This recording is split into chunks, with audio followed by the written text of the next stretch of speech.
Hey, it's your boy Jay Hardcore Boxing News back at you with what's happening in the world of boxing today. Good morning, good morning, good morning, good morning. Yeah, Crazy Me had this show set up for 9 p.m. tonight. I don't know how that happened, but it did happen, and it is what it is. Good morning, Lottie Dottie, and everybody. It's another hardcore party. Yes, indeedy. Yes, indeedy. And if you awoke this morning, that means that God is giving you another opportunity to be great. And I like that. I like that a lot, man. He done gave you the finger of grace, and I am so appreciative to see you in the number. He gave us another chance, man. So everything else is up to us. Let's push forward. Let's be the best us that we can be. Shout out to the community, man. Shout out to the community. Good to see y'all. First one in the building is Tampa Tommy. Tampa Tommy in the building. He said, "Good morning, my fellow hardcore degenerates."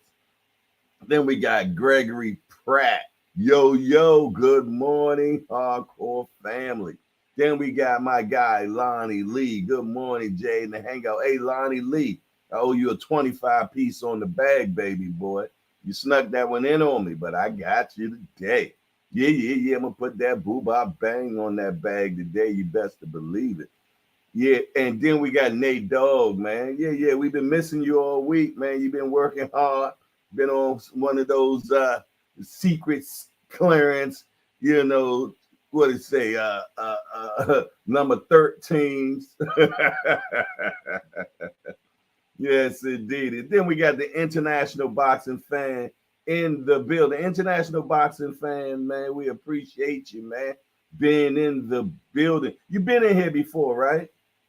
Let me know. Let me know. I think you've been in here before. Mike Rhyme. Mike Rhyme always on time. He said, "Good morning, everybody. Got the virus. My good morning, everybody. Mom got the virus. Her trench friends got us, wife and daughter. Okay, no mask, no entry. Oh man. Right? Mom got it too. Good morning, everybody. Mom got the virus. Damn. Sorry to hear about that. We're going to make sure we pray for your mama right now. Dear Heavenly Father, thank you for another day. Lord, we pray that you forgive us of all our sins and that you have mercy on our life. Father, we pray for Mike Grimes' mom. We pray that you just touch her, dear Heavenly Father, and you bring her close to your bosom, Lord, and that you heal her, dear Heavenly Father. I ask you that right now in the name of Jesus Christ. Amen. Amen. We got Mrs. Just Do, better known as Mama Do. Mama Do in the building. She said, hey, good people. I'm here. Yes, indeedy. Yes, indeedy, man. Everybody that knows the words of prayer, y'all make sure y'all pray for Mike Rhymes' mom for sure. Let's get that done, man. We believe in prayer. Yes, indeedy. Yes, indeedy. Lonnie Lee said, "What you talking about, Jay?" I'm talking about that 25 piece, man, that you sent to my Cash App. Yes, indeed. That's what I'm talking about, Lonnie Lee. You sent the 25 piece to my Cash App last week. At least that's what my Cash App said. It said it was from you. Yes, indeed. So, I always hit the bag for that. I always hit the bag for that, for sure. But yeah, man, what y'all got going on this morning? I hope all is well. Boxing was very light last night. I did not watch the. Okay. I don't know why I seen your name before somewhere, but I tell you what, we want to welcome the international boxing fan to Hardcore's Hangout. Hey, International, we're just a bunch of hardcore degenerates that get together and talk about this beautiful sport we love called boxing. We only got one rule around here, international boxing fan. No hitting below the belt. That means we don't talk about nobody's mom up in here. Other than that, everything else is fair game. And I want to welcome you to Hardcore's Hangout. And his first chat, let's go back and see what his first chat was. He said, "Good morning, Hardcore Boxing Network. Keep on keeping it on." Amen and a boom shagalaga that. We appreciate you. Your name looked familiar. Maybe I seen you in a chat somewhere else. The boxing community is very small, so we bump into each other at least 2 or 3 times a day. But yes, indeed, international boxing fan, we humbly welcome you. And y'all make sure that y'all give him that warm, hard Cordian welcome that we do up in here. Nothing but good Southern hospitality. You did? Mama Do trying to add Keyshawn to the no hitting below the belt. She said also Keyshawn is off limits. Okay. Nate D1, I hit the bag, Jay, and posted it in the challenge. Completed. Okay. I looked in my man. I did not find it. Did you send it to my Instagram? Let me know. Did you hashtag it? Hit the bag. Hit the bag. I forgot how I said it, but yeah, man, that's the main goal. The main goal is to hit it, but I do want the footage of it. I can get it. Okay. I'll get it from off your YouTube. Okay.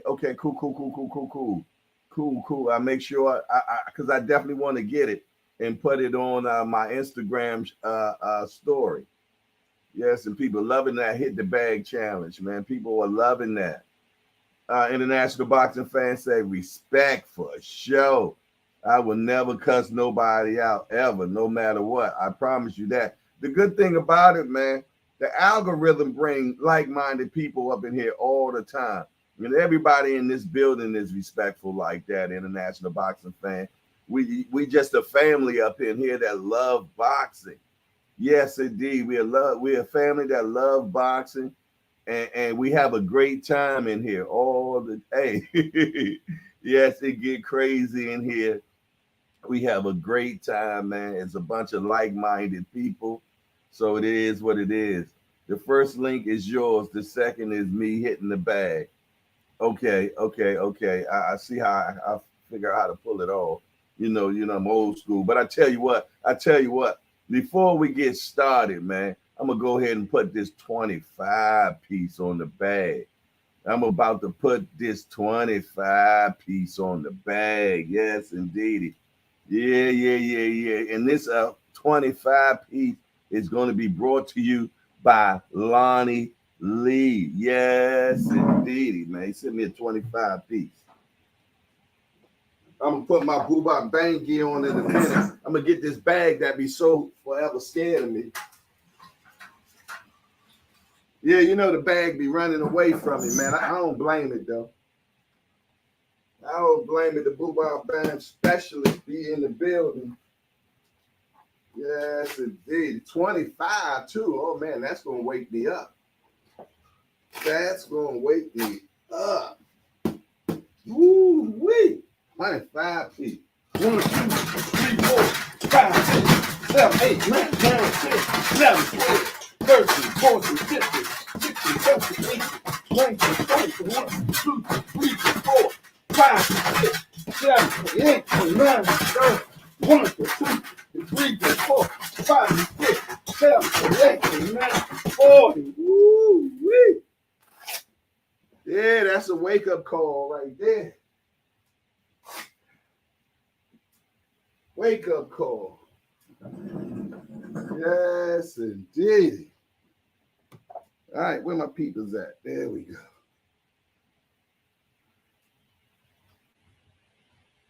All righty. What y'all saying in here? Okay. You say I love boxing too. I appreciate it, OG.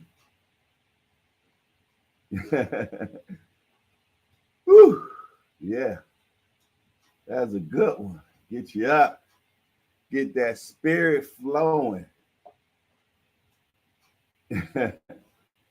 IBF. Yeah. Good nickname, right?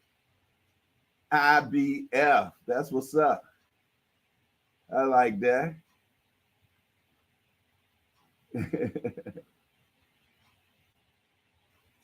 Okay, what else? What else? What else? Okay, okay. Hey, y'all see the topic and title of the day? Jermall Charlo versus Jose Benavidez. Who you got? Who do you got? I need to know. Put it in the chat and why. You know how we get down in here. Who do you got and why? Jermall Charlo against Jose Benavidez Jr. Yes, indeed. Where my phone at? I'm going to go to the box rack right now and pull up the particulars on both fellas. All right, Jermall Charlo. First of all, Jermall Charlo has not fought since July. Is it June? I think June 21st. No, June the 19th, 2021. 2021. Mike Ryan say one low blow. One low blow. Okay. Who had a low blow? Fat Steel in the building. He said, Jose for the upset, for the money. Oh, yeah. Hey, I'm going to tell you something. As that dude, that cartoon used to say, it's possible. It's possible. Hey, let me tell y'all something, man. First of all, Jose Benavidez Jr. can box. He has 2 losses, both against elite fighters. One, Terrence Crawford, and the other was against Danny Garcia. And the interview recently talks about how, he did a virtual press conference, Blicky, and he was saying, man, both times, man, it was the weight issues. He says he walks around anywhere from 180 to 190 pounds. He says he's 6 foot, but BoxRec got him at 5'10" and a half. But he says he walks around at 180 to 190. And he said he had to come down to 147 to fight Crawford. And we all know he almost went the distance with Crawford, man. With a leg that he had got shot in. Yeah, the kid can box. I take that not away from him whatsoever. The kid can box. You know what I'm saying? And he has 2 losses on his record. When he fought Crawford, he was 33-0. He was an undefeated fighter at that particular time. So the kid can boogie woogie, man, for sure. And he recently fought. Yeah, he just fought down in D.C. recently. I was down at that fight, you dig? So the boy can rumble. The boy can rumble. Yes, indeed. But I tell you what, my guy, BNN Boxing News, is in the building. He said, what's up? Up early after a late night at the Arlington Improv to see the comedian Shula King. Hey, I like him, man. That's the guy with the big eyes, right? Yeah. That's that guy with the big eyes. He's funny, man. And he markets himself real good. Okay, we got a new guy in the building. We got Booger Man in the building. Hey, Booger Man, we want to welcome you to Hardcore's Hangout. We just a bunch of hardcore degenerates to get together and talk about this beautiful sport we love called boxing. We only got one rule around here, and that's no hitting below the belt. That means we don't talk about nobody's mama up in here. Other than that, everything else is fair game. And you let Mama Do talk, she'll tell you can't talk about Keyshawn either. Hey, man, but listen here. We want to welcome the Booger Man up into the building. Y'all make sure that y'all give him a good hardcore welcome. You know how we do. Southern hospitality up in here. All right. We got another new guy in the building. We got Jermaine Bean. Hey, Jermaine Bean, we want to welcome you to Hardcore's Hangout. We just a bunch of hardcore degenerates to get together and talk about this beautiful sport called boxing. We got only one rule around here, Jermaine Bean, no hitting below the belt. Yeah, that means we don't talk about nobody's mom up in here. Other than that, everything else is fair game. Hey, we want to welcome Jermaine Bean into the Hardcore Hangout fold. Yes, indeedy. And oh, matter of fact, Booger Man first chat was, I got Charlo, but for a plus 500, I might put some money on Jose. Hey, man, and a boom shagalaga to that. I can't even argue with you on that, my guy. Not at all. And okay, and Jermaine Bean first chat is he can box.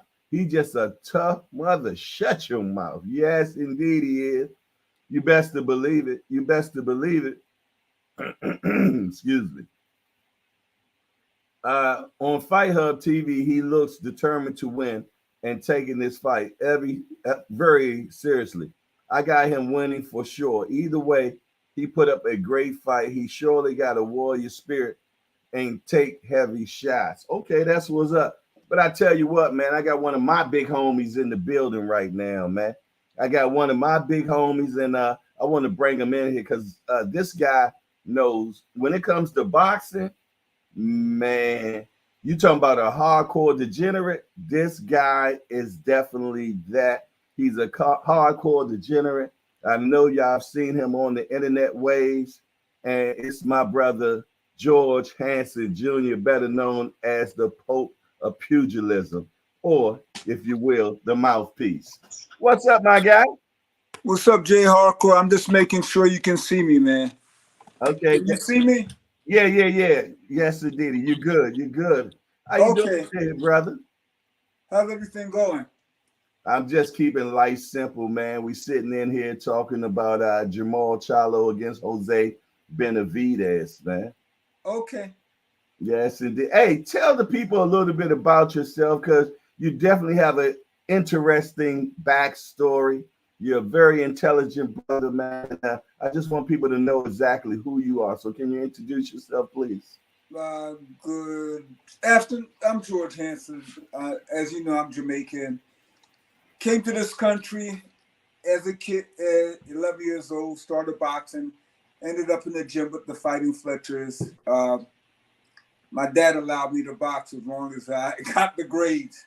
So I went on to college at Drexel University where I majored in accounting and liberal arts. Graduated, worked in public accounting, PricewaterhouseCoopers, got a full scholarship to Harvard Business School, went there. Graduated, came back, worked in consulting, got a law scholarship to Howard University School of Law. Graduated, member of the New York Bar, came back to Philadelphia, worked in consulting, traveled all over the world, not the world, but worked in Jamaica, Grand Cayman as a CFO. And I'm back in Philadelphia with my old coach and been in the boxing gym since I was 12 and running one of the coaches at Marion Anderson Recreation Center in South Philadelphia. So boxing is truly my passion. And the past 12 years, I've won Boxing Writer of the Year in Philadelphia. I have a YouTube channel with my greatest photographer ever, Chris Tony, Boxing 396, where we interview fighters, people from the boxing community. And of course, Philadelphia, I'm in the capital of boxing. Couldn't have it any better way. Being in the greatest fighting city on the planet. Amen on that. Amen on that. Can you give us your YouTube thing again one more time? It's Boxing 396, and people said how you came up with the name 396. Boxing is my life, 365 days of the year, 24 hours a day, 7 days a week. You add those numbers together, and Chris Tony and I came up with 396. It would be 397 on the leap year, but hey, people understand. I understand completely, boy. So yeah, he definitely is a hardcore degenerate. Yeah, he loves this boxing game just as much as we do. He eats, sleeps, and breathes this game. And this is my big homie, man. I give him a call and we talk good stuff all the time. And he's good friends with Glenn Johnson. You know who that guy is, man. You're the guy to put Roy down. Well, hey, man, I'm not only a friend, but I'm a huge fan of Glenn. Glenn, if I'm going to war and I have a choice between Glenn Johnson and the M16, I'm taking Glenn with me. My man. I'm taking Glenn. Yes. Has Glenn had his baby yet? I don't know. I got to give him a buzz, man. I know he was looking forward. Glenn's the man. Right. He's still pushing. As we say in colloquial terms, Glenn is still putting in work. Yes, indeed. That's the understatement for that guy, man. Yes, I got to give him a call, man. Yeah. I'm going to make sure I do that as well. Hey, but so yeah, man. Glenn's still working out in the gym every day. Yeah, he got a fighter. The guy is Lameka. I can't remember his last name, but he does the tough man, and he does regular boxing as well, man. So when I grow up, I want to be like Glenn Johnson. Oh man, without a doubt. Hey, what do you think about this upcoming fight, Jermall Charlo against Jose Benavidez Jr.? Put it this way, I like the Charlo brothers, right? Mm-hmm. Just the fight. I would say this: they have achieved something that's so incredible for both brothers to be world champions and stay focused all these years. People don't realize how difficult that is to, number one, win a world title, but to win a world title and be world champion with your twin brother. So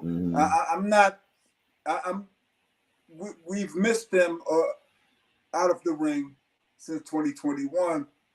So is it a fight that I would make? Probably not, but I understand boxing. He's trying to get back in there and get some rounds in. But I wouldn't sleep on Jose Benavidez. The man has two hands. He can fight. And this is a huge opportunity for him. Facts. Terrence Crawford said that was one of the toughest fighters that he had fought. And at that particular time, man, that dude had a bum out leg because he had just got shot, I think like 2 years before that, in his leg.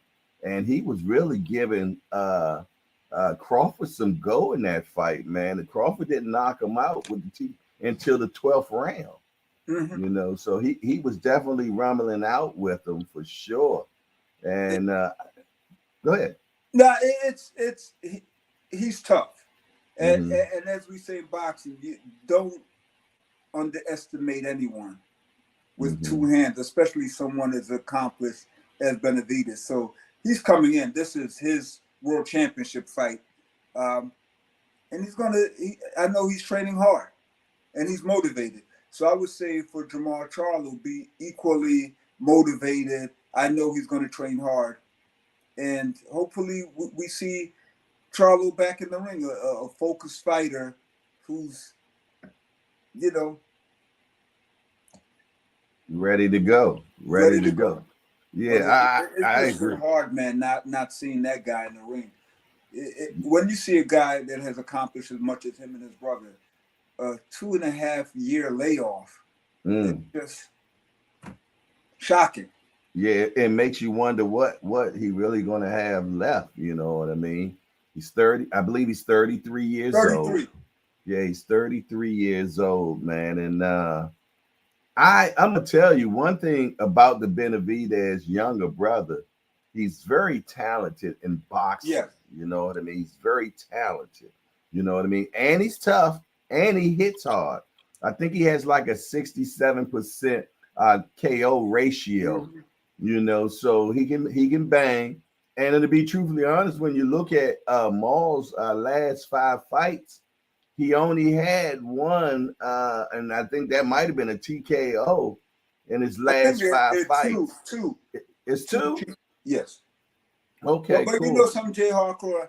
I won't bet a man who shared the same birthday, May 19th, with the great Malcolm X. People don't know. Ooh, I did not know that. I didn't know that. The Charlos were born on Malcolm X's 65th birthday. Wow. So I'm not betting against a man that shares a birthday with one of my heroes, Malcolm X. Yeah, you're correct. That was Hughes. They said Hughes, Satento, and Dennis Hogan. Those were the two in the Yes. last 5. Yeah, you're But correct. ironically, Exactly. if you look at it since 2008, I believe Mm-hmm. both of them, even though Charlo has almost a 2.5-year layoff, they're both in their, I believe, 7th or 8th fight since Mm-hmm. 2018. Mm-hmm. Mm-hmm. The same Yeah. amount of fights spread over the same period of time.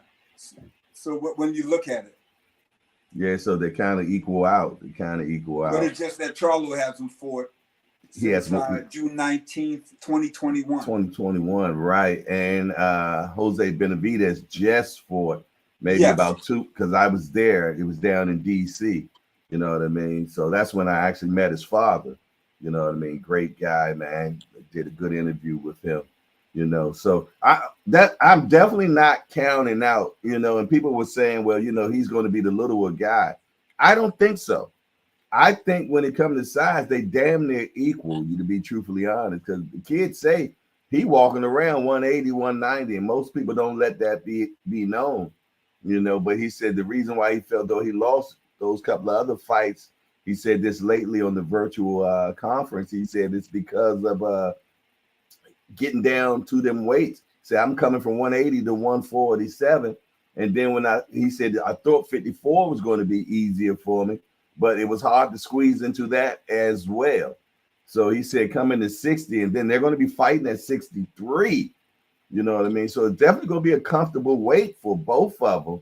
You know, it's just the point of who's going to be sharper and who's going to make the less mistakes. And I hope we have another time to do another podcast on that, because for me, I have a problem with fighters walking around 20, 30 pounds above their weight class. As an amateur, the weight I fought at, I walked around 3 to 4 pounds under my weight. Wow. You get my point. So the weigh-ins for most fights were the day of the fight. So you walk in, and I'm fighting at 139. I weighed in at 137. I'm fighting welterweight. I weighed in 143. I have a problem with fighters who walk around 30, 40 pounds, and they say, "Oh well, I got to sweat. I have a training camp. I have to lose 40 pounds." Well, that's lack of discipline. Why are you fighting welterweight and you're walking around 180 pounds?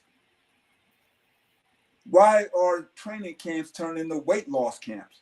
So I have a serious problem with fighters walking around 30, 40 pounds. It shows lack of discipline. So if Benavidez say, I walk around 180 pounds, fight at light heavyweight.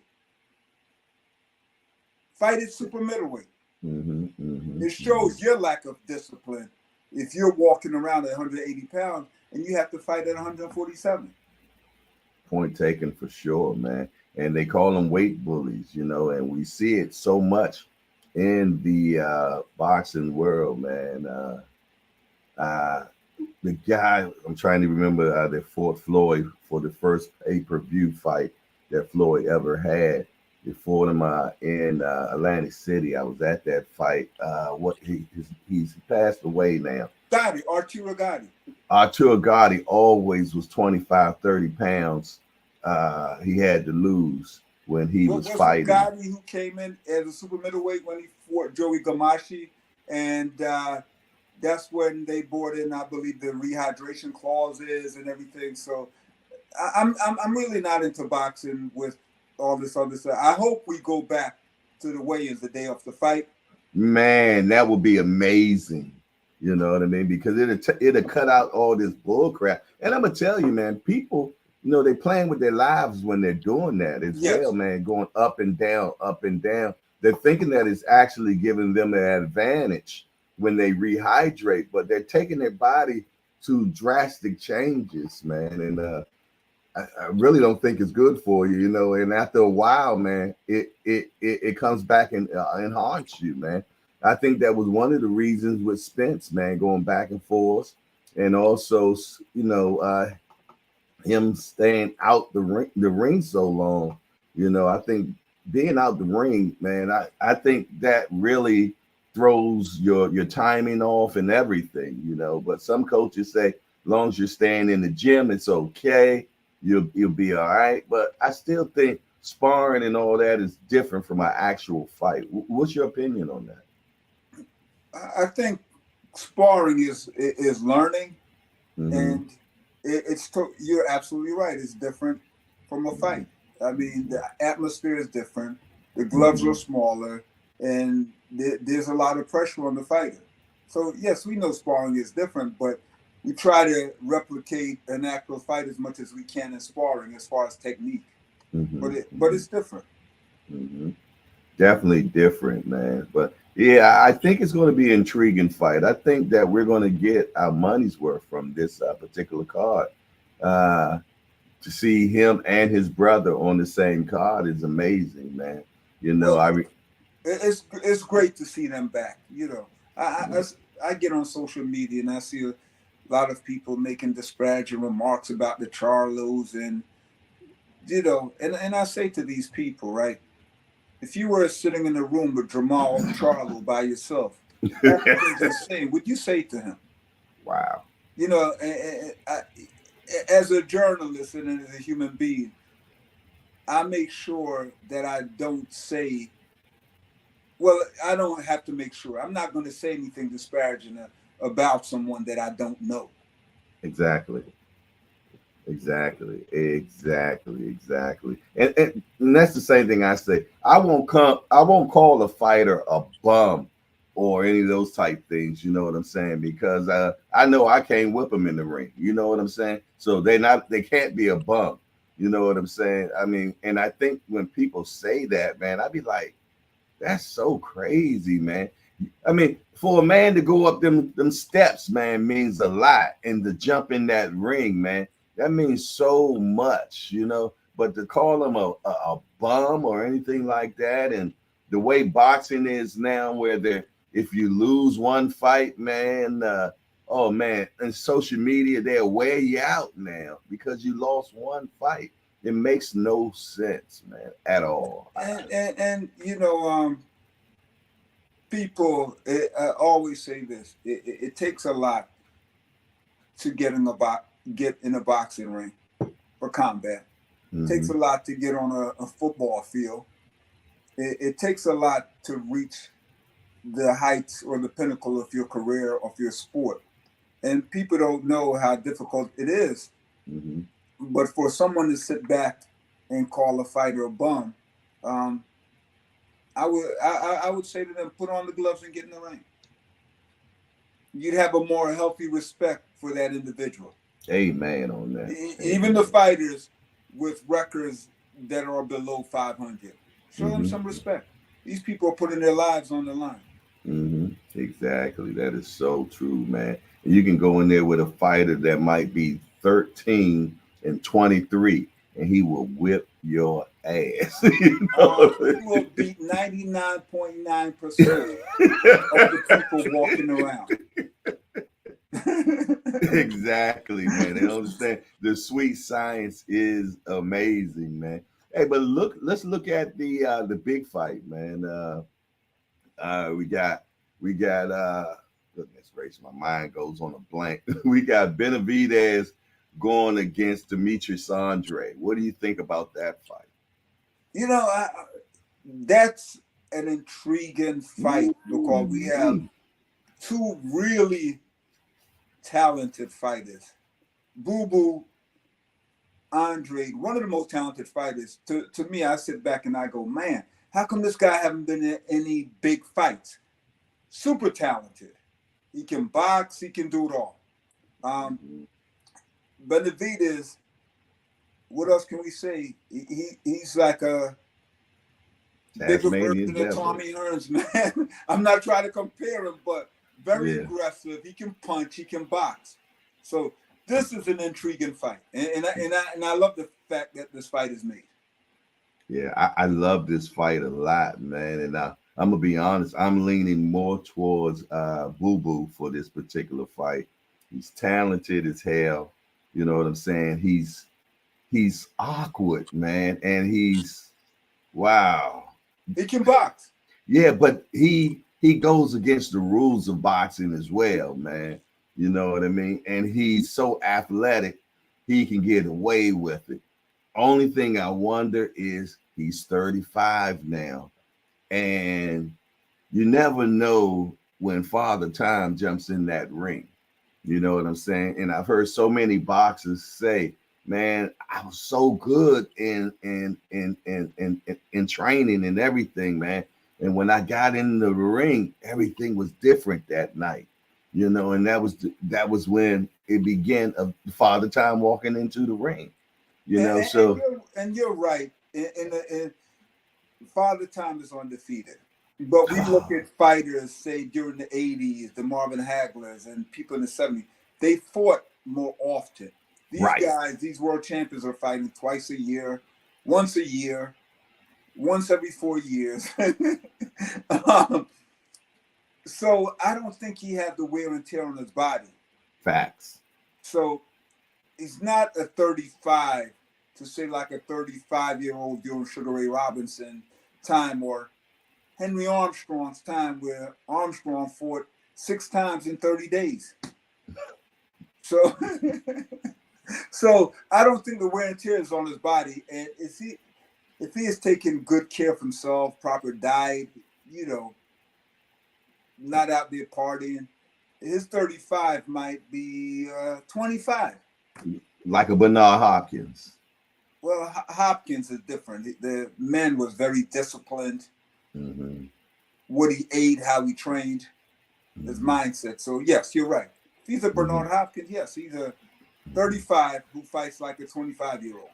Yeah, I haven't seen anything about Boo Boo that was negative of things that he does in life and things of that nature. Yeah.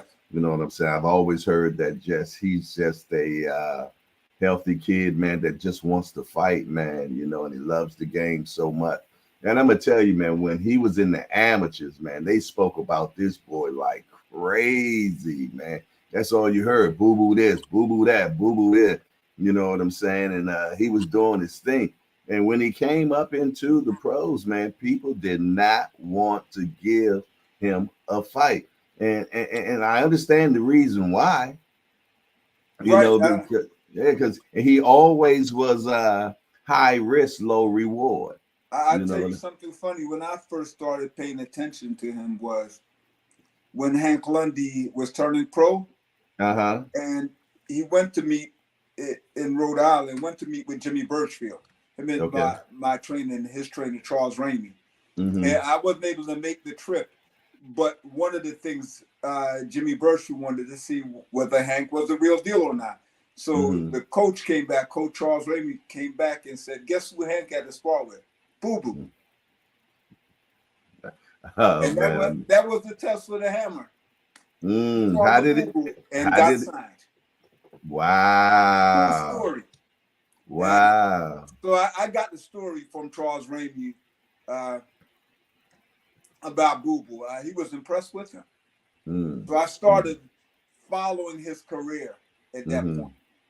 Yeah, I love Hank, man. Actually, Hank was one of my first interviews, man. Matter of fact, I came down your gym.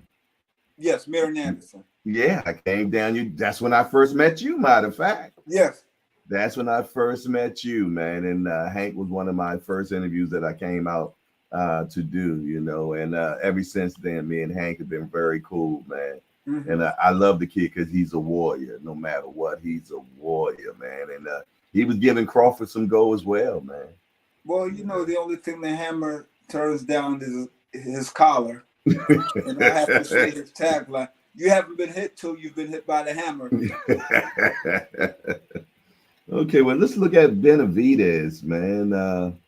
This kid, man, has an engine on him like no return. And he's relentless. Yes. Definitely relentless.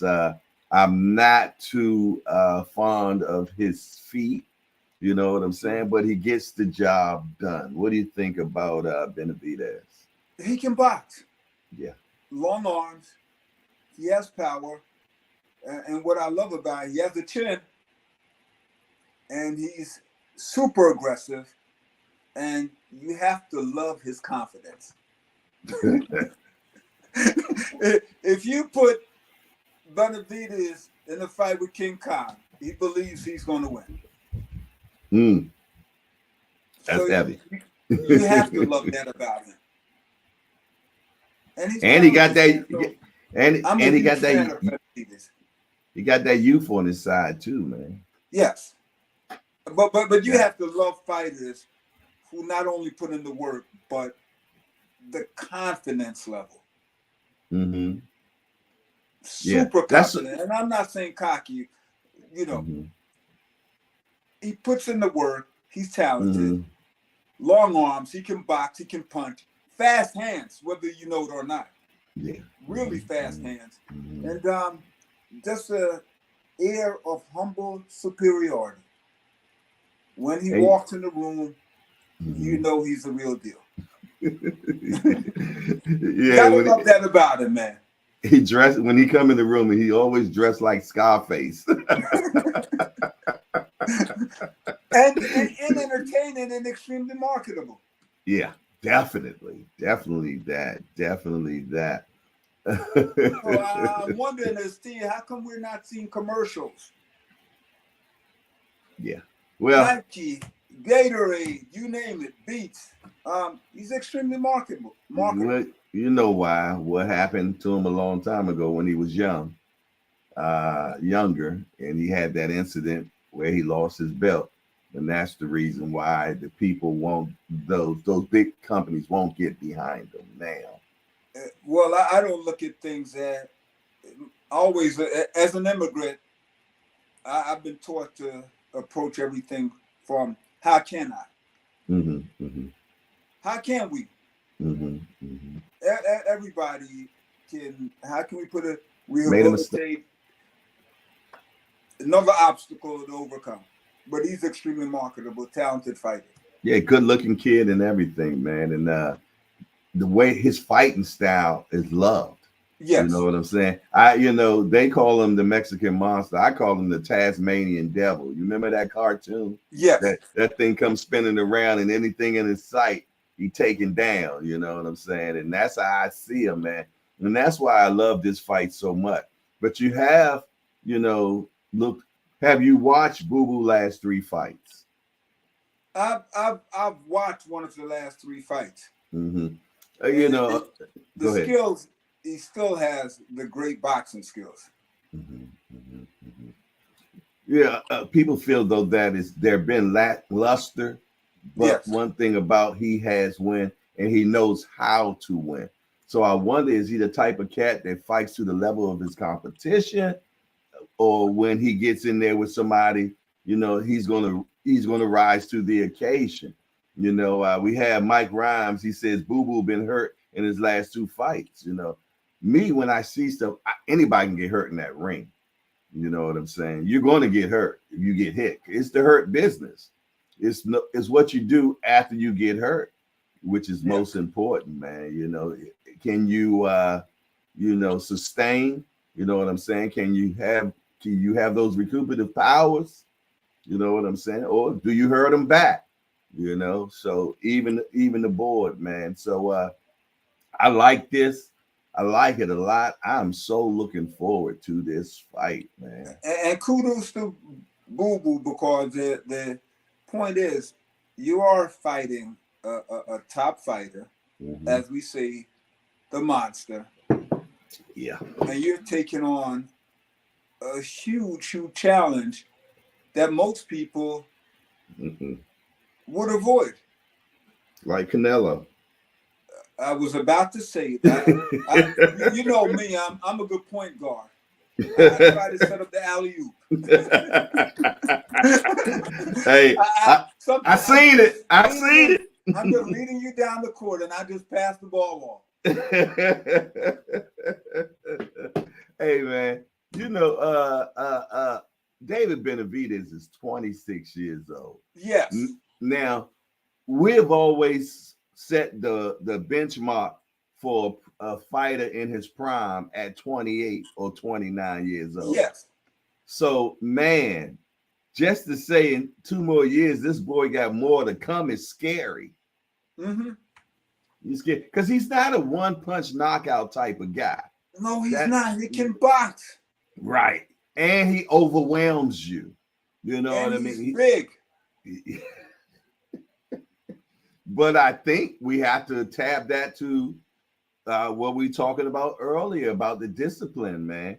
That's a big kid, man. That's a huge kid, you know, and he got that Larry Holmes type of body. You know what I mean? Yeah. He funny built. You know what I'm saying? But don't say anything about Larry, man. One of my favorite fighters. I love Larry. I love the Eastern Assassin, man. And people would love him more if he didn't beat Ali up like he did, you know. Well, so you can't. Hey, it happened, man. And Larry, just a great fighter, one of the greatest ever. Yes, indeedy. Yes, indeedy. Station break me real quick, man. We had a few new people in here, and I love acknowledging new people that walk into the building. We got EB Sweat a Lot. We want to welcome EB Sweat a Lot to the Hardcore's Hangout. We also want to welcome Tyrese White into Hardcore's Hangout. Hey, we just a bunch of hardcore degenerates to get together and talk about this beautiful sport we love called boxing. We want to welcome Tyrese and EB to Hardcore's Hangout. We only got one rule around here: no hitting below the belt. That means we don't talk about nobody's mama up in here. Other than that, everything else is fair game. We want to welcome EB and Tyrese into the Hardcore's Hangout. Y'all make sure y'all give them a good Hardcorean welcome. Show them that Southern hospitality how we got up here in the Hangout. You did? Yes, indeed. But yeah, man, we I'm gonna tell you, we've been around. So can you say that boxing been good to us this year? Yes, you hit my point. Listen, man, I say boxing has always been good to us. I don't know what a lot of people talk about. We're not. Some fights you want to see, you're not going to get. But I say to people, I'm a boxing addict, right? Especially go to local fights. See, we might not have the big fights, all the big fights made. But if you go to local fights and local promoters, R&B promotions, King's Promotion in Philadelphia and around the surrounding area, there are great fights, up-and-coming fighters. Boxing has been good to me. I can go to great fights in Philadelphia or New Jersey every month, twice a month. We have great young talent coming up. But people go to a local fight. Yeah, and they be banging in the local fights, man. That's when you get to see some rumbling. Young fighters coming up. Yeah. That is so true, man. You know what? And that's been the best answer I've heard this year, man. If you want to see more boxing, go to your local fights. Go watch the amateurs. Watch the up and coming pros, and you'll get your boxing fixed in. That is so true, man. Hardcore, their fights every month in Philadelphia, twice a month. Just great fights. It was just a fight this Friday at 2300 Arena, King's Promotion. Great fights. There's another show coming up for R&B promotion. My man Alex Barbosa in December, 2300 Arena. 2300 always got something going on, man. We have the Nigerian, the Nightmare, Femi Ohilehi, my Nigerian brother, undefeated. 3 middleweight. Fighting. Yeah, man. I'm definitely looking forward. You got to come on out. Yeah, I'm definitely going to come up, man. I was just telling one of my guys, YSM Sports, Jamil. I was talking. He's up in Philly, and I was like, man, I got to get back on the road, man. You know, there are fights. There are fights every month, and not only professional fights. Come to the amateur fights. You want to see fights? Come to the amateur, the amateur fights. That is so true. We got one of your Jamaican Padres in the building. His name is Lincoln Levels, man. He lives in Ocho Rios. He's on right now as well. So we come walk on, my brother. You're not even here. Yes, man. He comes in all the time. Is That's Lincoln, can you hear me? Yeah, he can hear you. Yeah. Can Lincoln speak? He's in Ocho Rios. Yeah, he's in Ocho Rios. Yeah. Yeah. I love Ocho Rios, man. I told him when I come, I've never been to Jamaica in my life. What? But I know, man. I done been China. I done been so many places, man, but I've never been to Jamaica, man. So I said, when I come to Jamaica, I'm going to Ocho Rios just so I can meet this guy right here. Well, you know, I'm Jay Hardcore. I'm shocked that you have never been to the country, the greatest country on the planet. Tar and feather me, man. With the fastest people that God ever created. Wow. Yeah, I gotta go, man. You know, I'm going to keep using that when I'm in a meeting and they ask me to introduce myself. I say I'm from Jamaica, the country with the fastest people God ever created. And I'm going to say that until somebody breaks Usain Bolt's record. Wow. Hey, I don't even know if that record's going to get broken, but they say records are made to be broken. He says, greetings in the mighty name, one and all. Yes, the Lincoln Levels. That's my guy, man. He called in one time, man. And I thought at first I thought somebody was just playing with me, you know, but it was actually him calling in, man. And you can feel his spirit through the line, man. You know, I have stories, man. Me leaving Kingston and going through Fern Gully to go to Ocho Rios, 2 a.m. in the morning by myself. Oh, yeah. I went everywhere in Jamaica by myself. Wow. I can't wait to go, man. It is definitely on I call it my bucket list, man, because I done already emptied my bucket list. You know what I'm saying? So now I'm at that place where I say, all right, fuck it, I'm going. You know what I mean? When you're going, you gotta don't everybody do the tourist route. You gotta come to my neck of the woods in South St. Elizabeth. I've never heard of that. Yes, I mean we have right there outside the junction. There's a nice from friends of mine. It's called St. Best Palace. You can look it up on Facebook.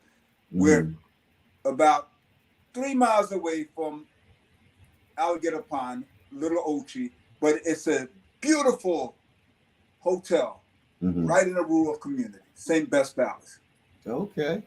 Well, when I'm about to set that trip up, I definitely will give you a call. You know, if you go to a country, man, I tell people it's good. You're in a tourist area. I would never go to a country.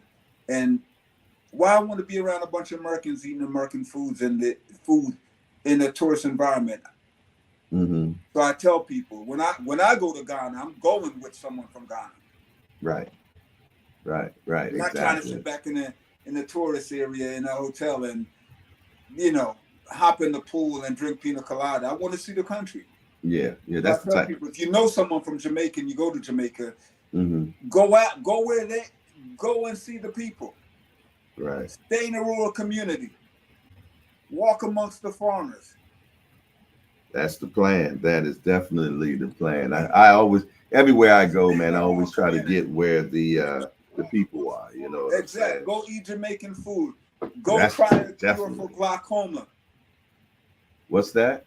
Go try the cure for glaucoma. What is that? Jay Hardcore. That's the code word. You know, it's what drug, what plant? Oh, okay. Oh, cannabis. Okay. When you said it, I didn't hear glaucoma, man.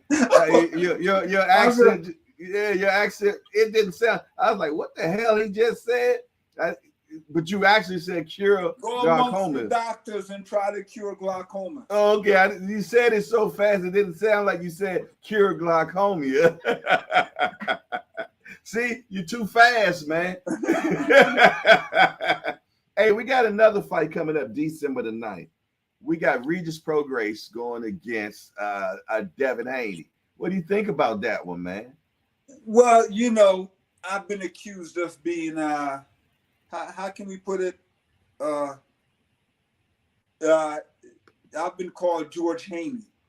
I'm a huge fan of Devin Haney. It's a and lot Bill of Haney. Philadelphia people. There's a lot of Philadelphians, man, that love Haney. Listen, I had the opportunity to interview Haney when he was here in 2018, and I was Yeah. with Chris Toney, and I said, Chris, I've been following this young man. He's going to be world champion, right? And Chris Toney, the greatest. Chris know I'm crazy when it comes to boxing. Well, Haney is at the hotel. So I said, I got to go over there and interview him. It's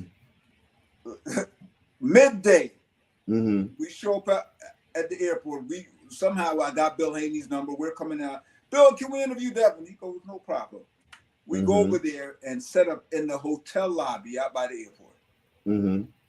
Devin comes down, and we had a great interview. We had a great conversation, man. And for him to do that, it says a lot. It says a lot. For Bill Haney to give us access to his son, and it was a great conversation. And I knew, how can you put it, when you follow someone's career, it's just something about Haney, I knew he was going to be world champ. And I actually said in the interview, you're going to be a world champion. When you win, you got to go to Jamaica. So we're still waiting on Bill and Devin and make it to Jamaica. I got to call up Ambassador Audrey Marks, so, hey, they can give him the tour. But besides that, remarkable journey. Bill Haney had done a remarkable job with his son. Devin can box, great boxing skills, and he has power. And I think, for me, I think he's going to have more power going up to junior welterweight because he's a big lightweight, and to have turned pro at lightweight and stayed there so long, it's about time he moves up. So you felt he overstayed his welcome for sure. He has grown into his body. I can see him going all the way to welterweight. You know what's so crazy, man, when we talk about prime, man, and the kid has done so much already. Yes. I'm interested to see what prime Devin Haney looks like. You know what I'm saying? Because he's accomplished a lot already. For sure, man. So we had Bill on here about a week or 2 weeks ago. And he stayed on, man, for about an hour and a half, man, and answered everybody's question. So that was but truly the thing about it, man, let's sit back and look at Devin Haney, right?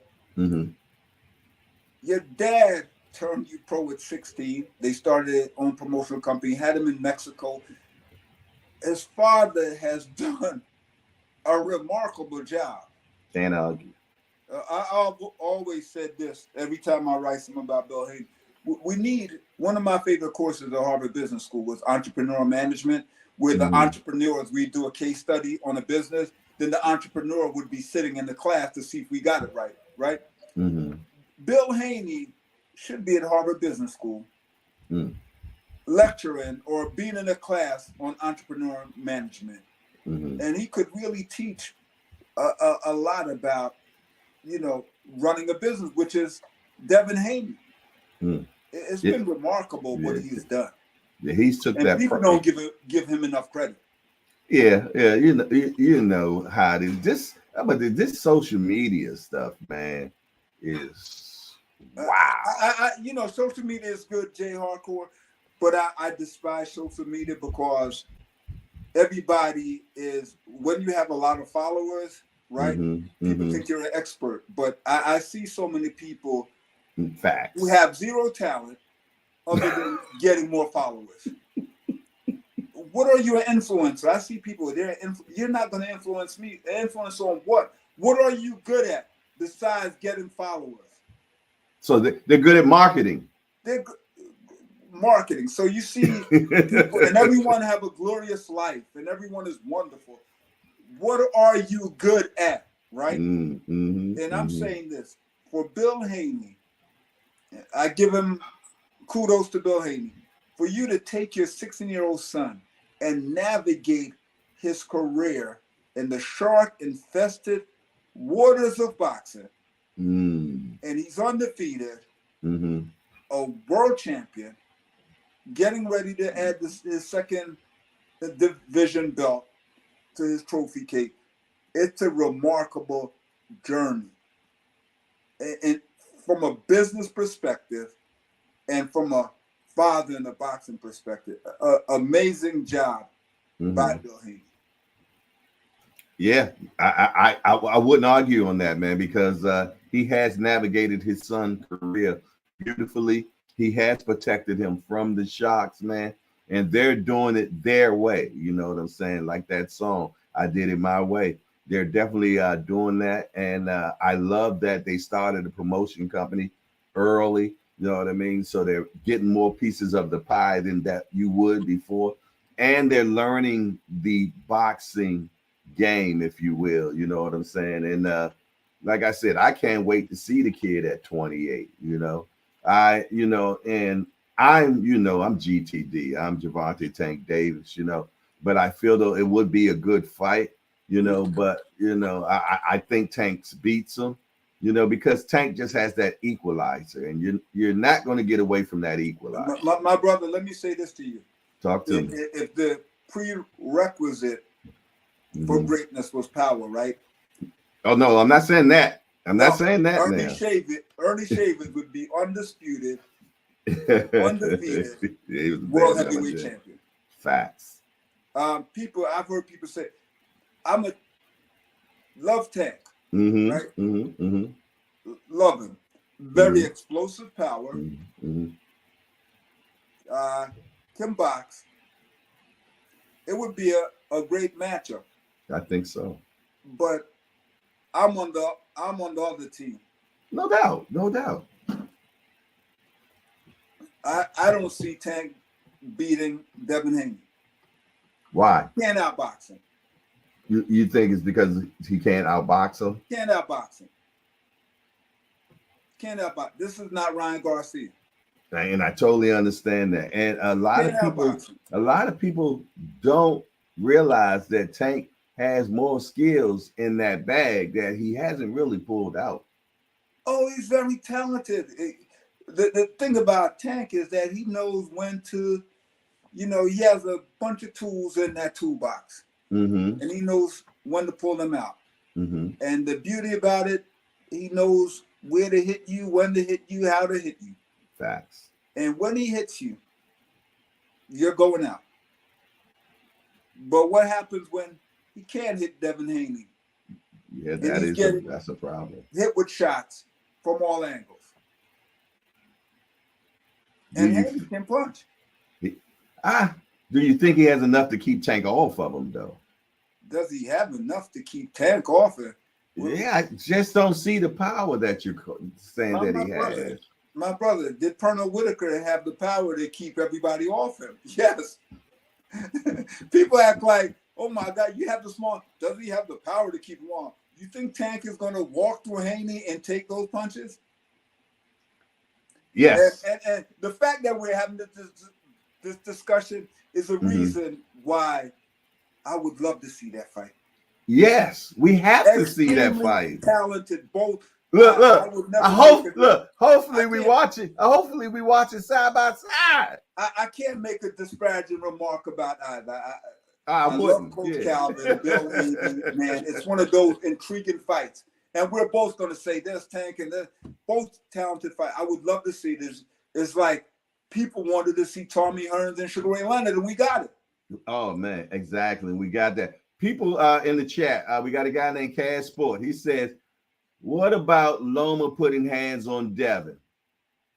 Putting hands on what? Did they shake hands? Loma putting. See, people got to get. Hey, go watch the fight with the scorecard, right?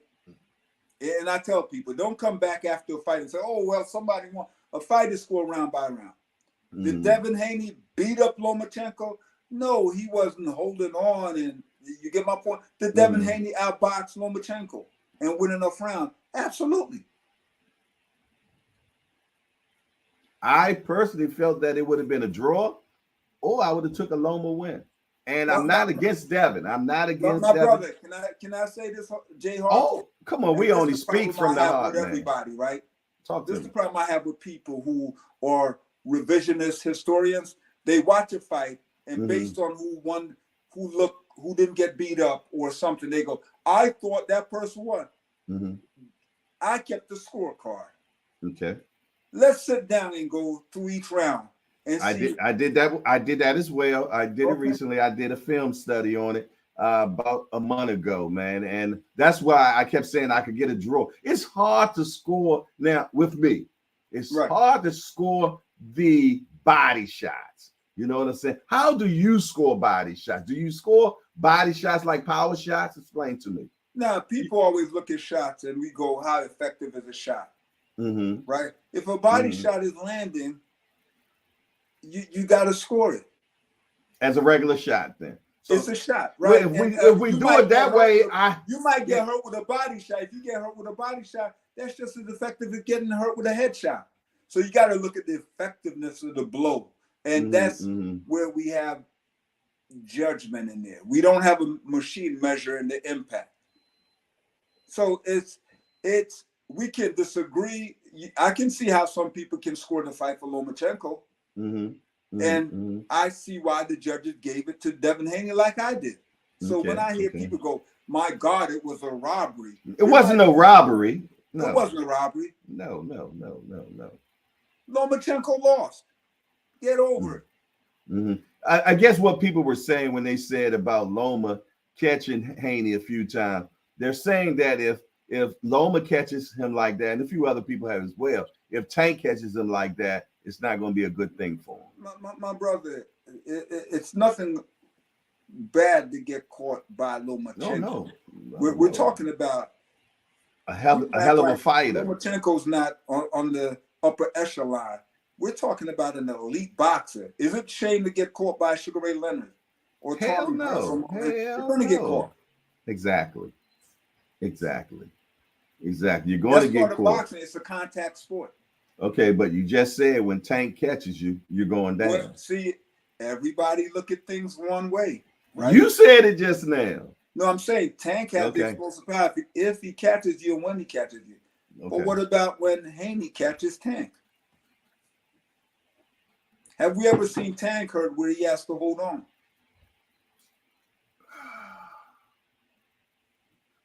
I think one time I did see that. Okay, what's going to happen when he get in the trenches and Haney start hitting him and he can't stop Haney from hitting him?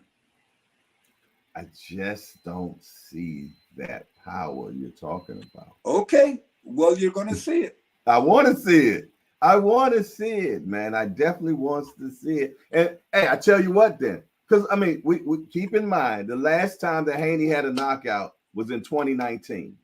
So what's that, 4 years ago? You know what I'm saying? So that, and it might have a lot to do with him squeezing down to 135.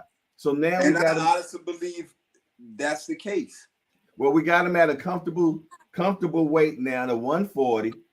I give him kudos for going to 140 to fight the champion soon as he got there. Because, we old school is always, work yourself into the next division.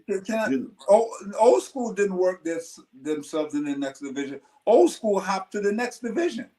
Yeah, but they didn't. Most of the time, they didn't go straight and fight the champion. I'm from the Tommy Hearns school. I'm from there too. I didn't miss one Tommy Hearns fight. But you're talking about one particular person. A lot of people, they got comfortable in the division first, test the waters, if you will, and then went to the champion. I'm not one. Now I love the kuonas on this kid that he's jumping straight to a champion and fighting him. I like that. You know what I mean? Should. Yeah, but okay. Hardcore. Let's say we're talking 5 pounds. Right. You get my point? It's not jumping from light heavyweight to heavyweight or cruiserweight. We're talking 5 pounds. We're talking 5 pounds, but we're talking 5 pounds. But the person that you're about to fight has been in this division, and he's most likely 20 pounds heavier before he comes in the ring as well. We understand that. Okay. So it's really not 5 when it's the night of the fight. It's not. And if you look at Regis Prograis, they're about the same size. Devin Haney. Devin looks bigger. He looks bigger. Prograis looks bigger. Devin does. Exactly, and that's the point I'm making. To me, I don't see all these last couple of years how Haney has been able to make 135. I don't know. It's just unbelievable, his size. He's not a small guy. So yeah, I'm happy that he's going up to 140. Amen. He can go to 47. He's going to end up being a welterweight. Gotcha. Might go to junior middleweight. You see the shoulders on the kid? Yeah, he's, them big shoulders, man, to tell you a lot, man. And Prograis a really good fighter, but I just think Haney's going to be more comfortable at 140. You will see the punching power. Okay. And do you think he stops him? Put it this way, I was surprised. I'm thinking he will. Okay. All right. Tell me what Regis. Tell me what you think about Regis and what he has to do to beat Devin. I think because we're gonna take our biasness out the way and we're just gonna talk. Let me take my bias. Regis Prograis is an excellent boxer. I like the man, and he's from New Orleans, right? Yes. And I'm Jamaican and all this other stuff. I think for him to beat Devin Haney, he has to go to a witch doctor's house. As we say in Jamaica, right? If he were Jamaican, I'd tell him to go to St. Thomas and go to Up Your Man house. That's witchcraft. Okay. Now, I don't mean to be sarcastic, but how's he going to beat Haney? I think if they allow Regis Prograis to bring a baseball bat into the ring and some brass knuckles, he'll beat. I just don't see him beating Devin Haney. Okay. And that's your honesty. I appreciate that. I think for him to beat Devin Haney, he's going to have to make it a real physical fight and try to take Haney somewhere he hasn't been before, which might be kind of hard because the kid's been fighting since he was 16, but I think he has to make it a real rough fight, a real physical fight, you know what I'm saying, and let the referee do his job. And if the referee ain't doing his job, it is what it is. But if he can make it a real physical fight, man, I think he has a chance. But if that's not, Devin's going to box his head off. Jay Hardcore, that's what I love about you, man. I will say something funny that's just way off, and you get back to the analysis. I'm trying to get jokes. I'm just trying to be human. It's going to be a great fight. I think it's going to be a good one. I just think Devin is the better boxer. Completely. Is the better boxer. And you're absolutely right. Regis will have to make it down and dirty. An ugly fight. Yeah. Make it ugly. Don't stand back. No respect. Be like Marvin Hagler. Don't try to stand back in our box. Army Hearns hop in his chest. Yeah, you can't. He cannot sit there and try to box Devin. That won't make any sense. Nah, that ain't gonna make no sense, man. You got to be like Bernard, man. When the ref's over here, you beat them on the hips over on this side. You know what I'm saying? But then again, Regis is from New Orleans, right? Yeah. So they know about them witch doctors. Well, I would be right down in New Orleans. I would go to my witch doctor and get a potion or something, or a cat's tail or a cat's foot. Not the cat's tail. Oh my goodness. Or something. And see what they can do. But it's going to be a great fight, man. And kudos to Devin and Bill for, like you said, stepping up and taking the fight. And I'm happy for Regis Prograis that, yes, he's fighting the baddest man at 135. So for Regis, the only thing he turns down is his collar. So I'm happy the fight is made. Yeah, I'm glad it's made. You know what I mean? One thing you can say, they have been making some good fights, man. He's going from Lomachenko straight into Regis Prograis, so I like that. You know what I'm saying? He's definitely making his resume look impressive and actually putting together more bargaining chips. So when he do get to the big fight, the super fight, the fight that everybody wants to see, he has something to negotiate with, man. He's undisputed. You know what I'm saying? He goes up to 140. If he snags that belt, that's just more stuff to talk with. You know what I'm saying? And get more people behind you. And it's a fight that we definitely want to see. But what do you think about that young Shakur, man? Because he's a sniper. I like Shakur Stevenson. Mm-hmm. Let me only talk about him inside the ring because very talented fighter. Okay. Very talented fighter. Mm-hmm. Great defense. He doesn't get hit. So he's a matrix. He's a matrix. Right. Very talented fighter. I want to see him in some big fights also. Have you ever seen him in the amateurs really get hit?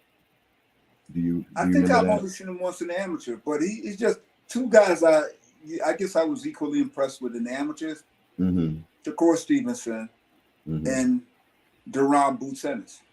Mm-hmm. You could tell from the amateurs that these guys, these two gentlemen, were going to be exceptional professionals. Sometimes you can't predict because they fall off, but you could just tell. So, very talented fighter, man. Well, I want to see him in some big fights. Well, Duran Ennis just made big news this week. What do you think about that? The attainment of the belt. What do you talk to me? You know, people sit there. I looked at social media again, right? Mm-hmm. And you have these people who don't understand boxing, never bust a grape in a fruit fight. Do you get my point? And masquerading as experts, right? Let's put ourselves in the place of Duran Boots Ennis. The young man had done everything he was supposed to do as a fighter. Went to a gym as a baby in a stroller. Started learning how to box while in the stroller. Did everything the right way, right? National amateur champion. Never been in I don't even think he got a parking ticket. Lives in the gym. Great father, great mother.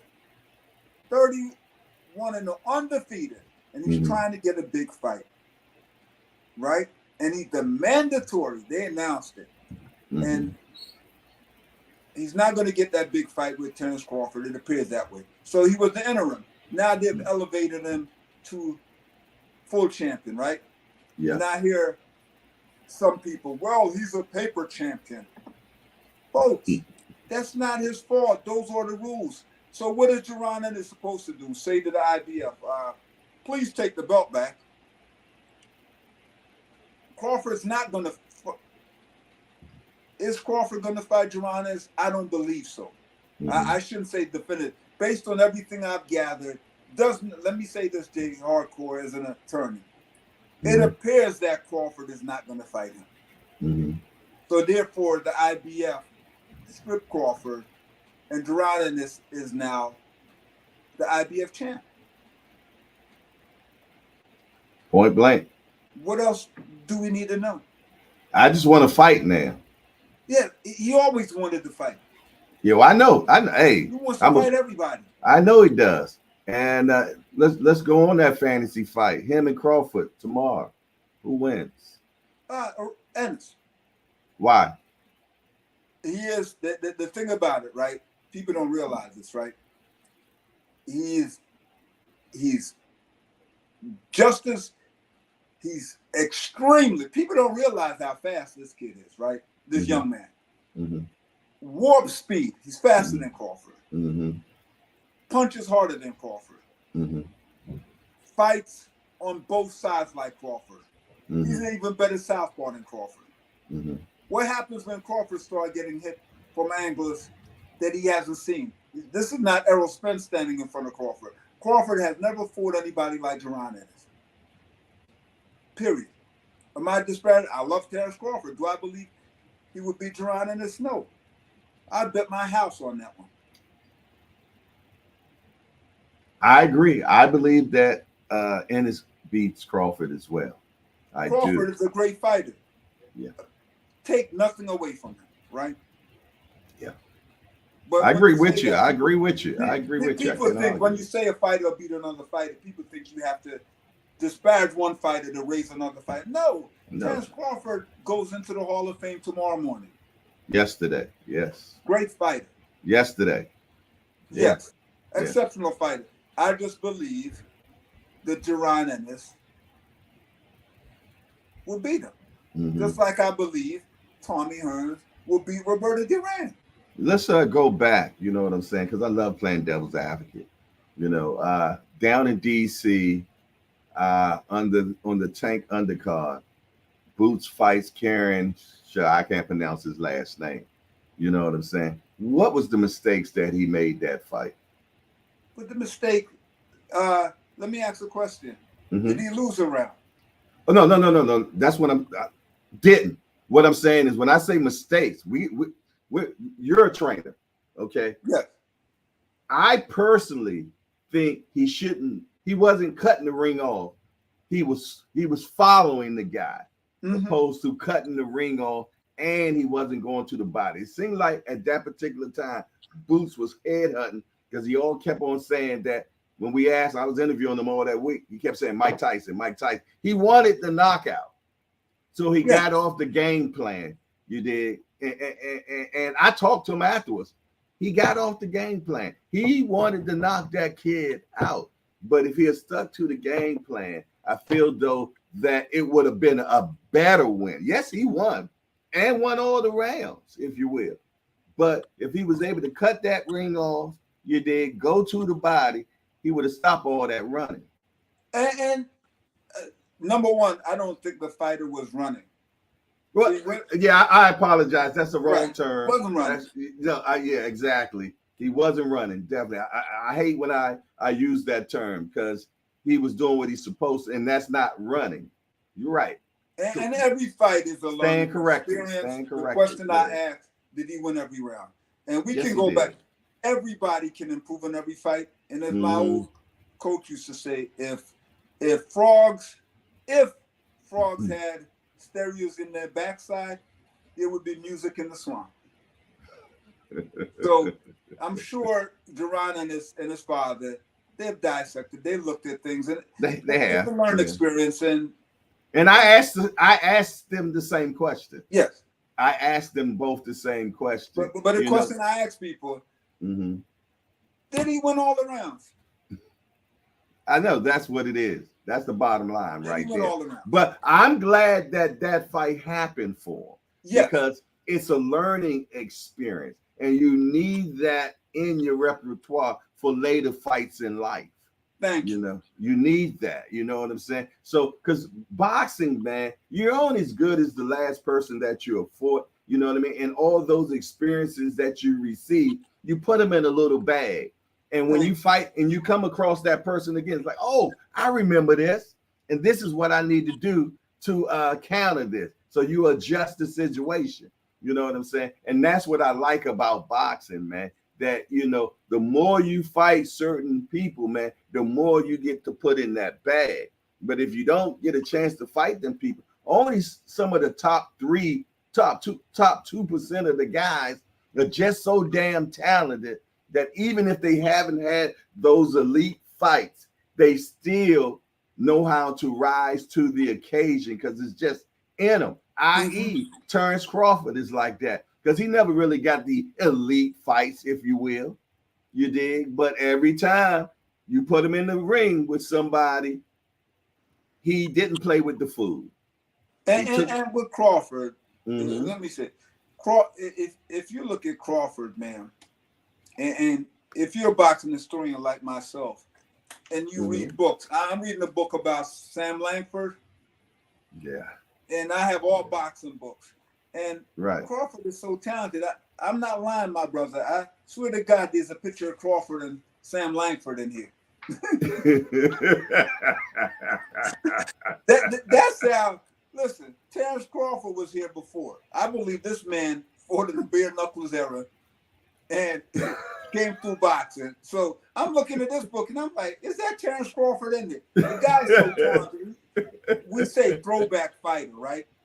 Terence Crawford would have been great in any era, especially the bare knuckle era. He would have been great in any era. So special fighter, extremely talented fighter. Mm-hmm. He would have been great in any era. Yeah. Just his mentality, his work ethics, his boxing skills. I would have loved him in the Sugar Ray Leonard era. Now, in the Sugar Ray Leonard era, I believe he would have stayed at lightweight and junior welterweight. Now, let's not disrespect. No, I'm not disrespecting him, but I love to see him in that era because he's a throwback fighter. Now, it would have been great. Yeah, but and that's why we had the argument. But I'm gonna tell you, Ray and them boys was different, man. Ray and Hearns and Hagler and Duran. I believe Terrence Crawford would have been great in any era. Let me say that. Amen. Let me say that. I go off when you talk about Ray and Tommy Hearns. I know, brother. Listen, man, I thought those two guys were, and Marvin Hagler and Duran, Benitez. They talk about the 4 kings. They need to talk about the 5 kings. I've never seen anyone like Wilfred Benitez, man. And he was 21 years old when he got the world championship, right? No, he was 17. He was 17? He beat Antonio Cervantes, one of the greatest junior welterweight champions, at 17 years old. He was 17. He was a 3-division world champion by the time he was almost 23. Yeah, I remember when he fought Ray. Let me say this to everyone. He turned pro at 14. He didn't beat a bum. Well, you know how people use the word bum. This champion, he beat one of the greatest junior welterweight champions ever, Antonio Cervantes. He was 17 years old, people. That's crazy. I don't believe we will ever see someone win a world championship in boxing professionally at 17. Do we realize how mind-boggling that is? Yeah, he's a kid. Another fact. This man sat on the ropes and outboxed one of the greatest fighters to ever lace on a pair of gloves. Roberto Duran. Literally toyed with Duran, sitting on the ropes. And it breaks my heart when people talk about the 4 kings. Where's Wilfred Benitez? They're 5. They're 5. Duran beat Ray Leonard. Benitez literally toyed with Duran. You know one thing about Duran, he was hella smart, man, because he knew the way that he could beat Ray is to get into Ray's mind, man. And he got into Ray's mind and he triggered him, especially when he got to start talking about his wife. And Ray, only thing Ray wanted to do was beat that man in a street fight. And that's what Duran wanted. You know what I mean? And he did it, man. He took Ray totally out of his fight, man.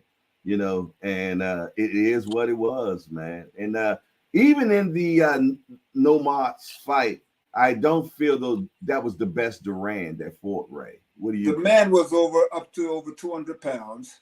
I know. Had to lose all that weight. Yes. And rehydrated, did things to his body that should have been banned, in the sense that you don't lose all that weight and they put you in the ring. And I honestly believe he was going to either throw up or something in the ring. And that's what happened. Yeah. It wasn't the best Duran. Duran it wasn't. Goes back home after beating Ray Leonard and he balloons up to heavyweight. Yeah. Now you think about it, you got to come from heavyweight to welterweight in a short period of time. Duran should not have been in that ring. He had lacked discipline at that point. Very much so. He was on top of the world. He was on top of the world for once. Yes. And that's the problem I have with fighters walking around 30 or 40 pounds over their fight weight and coming to fight camp, or 8-week fight camp, dropping 30 pounds, 40 pounds. It's not healthy. Yeah. That's why I believe we should go back to same day weigh-ins. You're not going to weigh in the day before the fight, rehydrate. I'm fighting a welterweight, and you're coming in at 175 pounds. Yeah, you know what? And will make more disciplined fighters, man, because you're gonna have to shit or get off the pot, to be truthfully honest. For the simple fact, you're gonna in between fights, now you got to remain You have to be disciplined. disciplined. Exactly. And that's one of the Exactly. things, not meaning to change course. That's one of the things I've, based on my research and everything I know, that's one of the things I've always respected about Floyd Mayweather. Yeah, I You know, love that. I we've love that never kid, heard man. Floyd had a weight issue. Never. Yeah, and he'd be no more than 5 pounds south of his fighting weight. Thank you. Yeah. Two guys, we have to give them their props. Yeah. Floyd Mayweather and the ageless wonder himself, Bernard Hopkins. Yeah. These guys never had battles, from everything I've seen, heard, with the scale. Never. Bernard, man. Bernard walked around with a 28-inch waist for the longest damn time, man. You know, great guy. I met him a couple of times. Well, I really met him. I mean, he sat and ate with us one time, man. And he's in Vegas. He's just a great guy, great individual, man. Great individual whatsoever, man. But Floyd, I love Floyd. I ain't gonna lie. I love the inside ring Floyd. You know, I love the inside ring Floyd. I love the death out of him, man, because he was just so amazing, so talented. And he was another one that grew up in the scroller in the gym, you know. And when he was you know in something, Jay Hardcore, I that? love Floyd inside the ring and outside the ring, because I have friends in Vegas and people who know him personally. Okay. I don't know him personally. The people who know him personally, let me say, people don't realize this guy have a heart of gold, man. Okay. They're homeless shelters and Floyd's there feeding them. He's done so many things for people off the record that just see, I hate when people do something. It's nowadays, I gave $100 to a homeless guy. They telling you what they on did. Social media. Yeah, and let me get some credit. Can I say that Floyd Mayweather has done so much for so many people that I guess you have never heard about it. He does a lot outside the ring. Well, you know what? That's what the Bible says. He takes says. no credit, wants no credit. That's what the Bible talks about. It says when you give, don't talk about what you've done. Because when you do and somebody gives you credit for it, that's your blessing. So you want to be blessed by man, or do you want to be blessed by God? Jay Harper, I had a kid I was training in Philly. And he moved out to Vegas with his dad. And I told him, I said, make sure you go to the Mayweather gym, because he wanted to continue boxing. And he went there, started boxing, and Floyd took him under his wings. Wow. Yeah, I've heard stories like that many of times. You get my point. Next thing I know, he's going to fight with Floyd, and Floyd really trying to encourage him to go to college. You get my point? And he didn't have to do this. But there's so many of those stories. So, yes, I'm a fan of Floyd outside the ring and inside the ring. And I think, like Ali, Floyd understood marketing. They either love you or hate you, but they're going to pay to see you lose or pay to see you win. Regardless, they're going to pay. Yeah. He put the black hat on and he knew how to wear it, man. Yes. He knew how to wear that black hat. The thing I respect about him, we've never heard Floyd Mayweather with weight issues. This man comes in tip-top shape, always in shape. And if somebody said that somebody got the best of him in a fight, the rematch is next. And that's what I liked about Floyd. He always made sure he rematched the guy right next. You know what I mean? It wasn't no way. And like how it was back in the day, we always got a rematch. Look, 2 months later. and the thing is, do people realize this Floyd Mayweather has been boxing since he was in a stroller, and to stay dedicated all those years on top of his game? Take my hat off to Floyd Mayweather. Yeah, I'm gonna tell you, man. Floyd, man, I went to when they had, remember when he did the Showtime deal and it was a 6-fight deal? Yeah. I went to all 6 fights, man. And I was just thoroughly impressed. And I was just telling the community the other day, man, when I watched Floyd fight Robert Guerrero, I I left out the arena saying that was art. That's what Is I that said. the one where people said, you have to move outside the leg of a southpaw? You get my point? And Floyd went straight to him by throwing the right hand. Man, Going so-called the untraditional route. Yeah. Hey, I said that was art, man. That's how I felt about it, man. It was like I was watching an artist paint a picture, man. That's how impressed I was with that fight, you know. So well, you know, that's this is what I tell people. It's hard to beat someone who sat in a stroller, watched his father, grew up in a boxing gym, right? He's taking all this in intuitively. You get my point? And to have his father and his uncles train him, and he studied the art of boxing, it's pretty hard. It's second nature. It's like breathing to him. Boxing's like breathing to Floyd Mayweather. We have another welterweight world champion like that, Jermall. These gentlemen grew up in a boxing gym. Boxing is like breathing to them. They don't have to think about what they're going to do next. It's instinctive. What do you think now? We see Jerron Boots in his personality. He really doesn't like, he's not outlandish. He's not a person that likes talking a lot. He does interviews because he has to, you know what I mean? But do you see that he's going to end up being more like a Andre Ward, if you will, opposed to being like a Floyd Mayweather? No, it depends. Not talent-wise, because both Andre and Floyd were great. You talk about marketability. If you ever sat down and talked to him, right? Very insightful, right? I have. Very. Let me say this. Jerron Ennis is one of the most marketable fighters. You get my point? If you sit down with him, he's very insightful. He's engaging. Great sense of humor. He's marketable. I don't even believe he has ever gotten a parking ticket. Squeaky clean. Great parents. He got everything. Extremely marketable. Extremely marketable.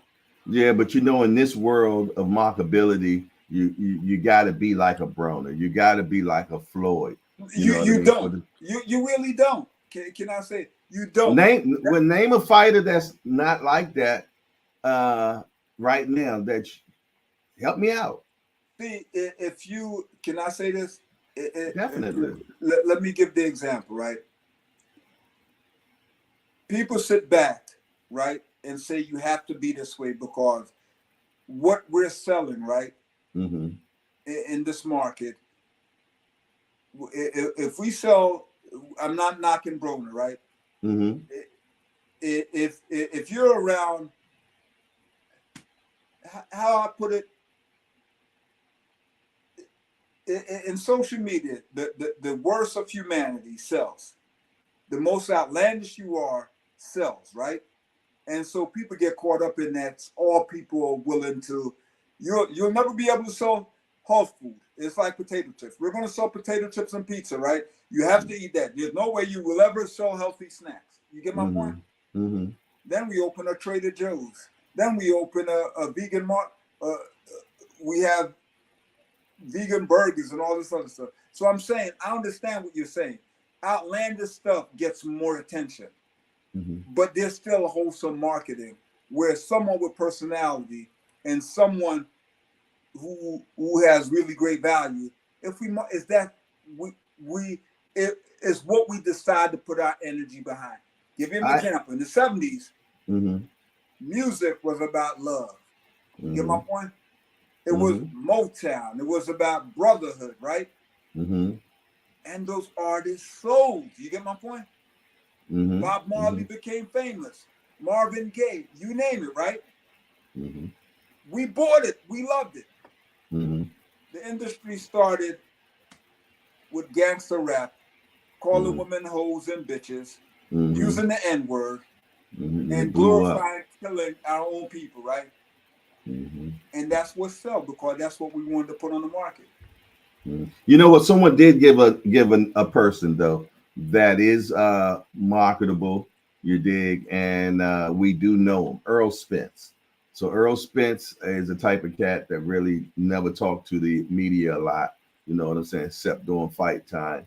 You know what I mean? You don't, but you still hear, but you still, he still had stuff that was in his lifestyle, that his drinking, his flipping the cars and all that type of stuff, which they say there's no such thing as bad publicity. You know that, but he's not a person that speaks out and call people out and things of that nature. But all I'm saying is I see Boots more like a Terrence Crawford and a Dre Ward. And Terrence Crawford was marketable. Can I say this, Jay Hardcore? And I'm not going to go. You get a marketing firm behind you, right? Terrence Crawford is one of the most marketable fighters out there. The fact that, what is Terrence Crawford? A family man, right? Who's from Arkansas, right? Who has Oklahoma. Right. Nebraska. Yeah. Right. What does Terrence Crawford do? He goes fishing, from what I've heard, right? He goes hunting, right? He likes trucks, right? And he's a family man with family values, always with his kids, stay with the same people, right? What's not marketable about that?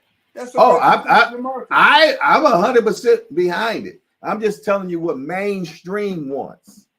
No, mainstream. I don't know what mainstream is, or upstream or downstream or mainstream. Terrence Crawford represents a great segment of America, right? Yeah. And so he's marketable. I don't know what mainstream is. That they probably have never put a marketing firm behind it. Terrence Crawford should be doing Ram Trucks commercial, all that stuff. All that stuff. I agree. Levi jeans, you name it. He's marketable. Boots represent a great percentage of the young people in America. He loves music. He's energetic, right? He's outspoken. He's marketable. We need to stop all this stuff about mainstream. Is who do they put behind you to go out and get those endorsements? Exactly. That's it. And I hope that it happens. I want that for my brother. I'm Jamaican. There are three types of people in this world: those who make things happen, those who watch things happen, and those who wondered what happened. Right. And that's you got to make it. They got to make things happen, or they're going to be sitting around watching things happen. And when their career is over and they have zero endorsements, right? They're going to wonder what happened. Yeah, you got to make it happen. That's the bottom line. You got to make it happen. You got to kick that door in. Kick the door in. You just got to knock on the door. If it's not open, we take the hinges off. That's the way I look at things. Yes, indeed, man. I think my battery's running low. That's cool. That's cool. I mean, we've been rolling for a minute, man. Now we could talk all day, man. But it's been a pleasure, man. And I appreciate it. And we got to do it more often. Yes. And I want to come over to your channel as well, my guy. Yeah, we got to do a Boxing 396. Yeah, we definitely got to do that. And I hope I'll see you in Philly in December. I'm really thinking about coming up there tomorrow. Come to the fight, man. R&B Promotions. I got to give a shout out to my man, Alex Barbosa. R&B Promotion. It's going to be a great card in December. What, do you have the date yet? I believe it's December 1st. It's either the 1st or the 9th. I'll tell you what, make sure you send the information to me, and I'll make sure that I post it so we can promote it. We're gonna have Femi the Nightmare Oyelehi, undefeated junior middleweight. Yeah. Juan Marrero, this kid, my God, lightweight, can punch, man. And Josh, the real war, Joshua Jones. Hey, we got B3, we consider him the Haney spokesman around here. And he said, Jay, the Pope has spoken. Haney is the one. I know the Hangouts throws up in the mouth when they hear Big George, not the little one. Put Haney Tank. I'm 25 minutes back on the interview. Great work. That's my guy right there. Well, B3, you know, man. Listen, man, like I said to Bill Haney, I hope Bill Haney goes to Harvard Business School and lectures on entrepreneur management, because there's a lot to be learned from him. Remarkable story what he's done, with his son. So shout out to Bill Haney and Devin Haney. Yes, indeed, man. I'm looking forward for the great fights that they got. Remarkable job. Yes, Remarkable indeed. job. Hey, and I hope you and I are both at that fight when him and Devin fight, man, so we can have fun. Oh, Tank, you mean Tank and Devin? Yes, sir. That's going to be a great fight, man. It's Tommy Hearns and Ray Leonard. Yeah, I like to see it. I love to see it, man. And like I said, I hope we're there to watch it together, man, so we can have fun. It's going to be a great fight. Hey, I'm gonna try to catch that December to fight, man. You just let me know who to talk to. Yeah, I'll send you all the information, man. And yeah, because I definitely want to cover the fight and interview the fighters, man, and help promote it. Well, I'm going to call Coach Sharon, a future, let me say, Hall of Famer, Coach Sharon Baker. She's training these fighters, man. 3 undefeated fighters. Yeah, I definitely want to interview all 3 of them and make sure that we get the ink on them and everything. So it's about promoting these guys. I'm going to do my job and call Coach Sharon as I get off. My battery's on 10%. Okay. And for my Jamaican brother, and he's still there in the grill. Lincoln Levels. Lincoln Levels, my brother. Have a good one. Enjoy the warm weather because it's really cool here in Philadelphia. Yeah, it's so funny. Lincoln Levels, he loves fish. He always eating barracuda. My brother, I'm a red snapper, man. I like red snapper. Not a barracuda. I got to eat me some snapper. Yes, I like the escovitch myself, man. I make it myself. When I go home, the first thing I get, I drive down to Little Ochi. That's a restaurant in Alligator Pond, 3 miles from my house. Alligator Pond. Yep. That's where I'm on the South Coast, right on the border of St. Elizabeth and Manchester. First thing I do, I go down to Little Ochi and I sit there and I get my favorite meal, J Hardcore. You have not lived till you've had curry lobster. Curry lobster? You have not lived, my brother, till you've had curry lobster. I'm going to get it. That sounds good, man. Curry lobster. I love curry. I love curry, man. I just made curry. I made curry last week. Till you've had curry lobster. Okay. Well, I want to live. Lastly, man, there he is. You don't know shit about boxing. That's my guy. This was from Sani, the young man who went to Hassan, who went to the Mayweather gym, right? Roger Mayweather. And when he made it to the Mayweather gym, the young man that went to the Mayweather gym, I said, please get me an Uncle Roger t-shirt. Yeah. I've had this shirt so long, man, that the Black Mamba was one of my favorite fighters, Uncle Roger. Indeed.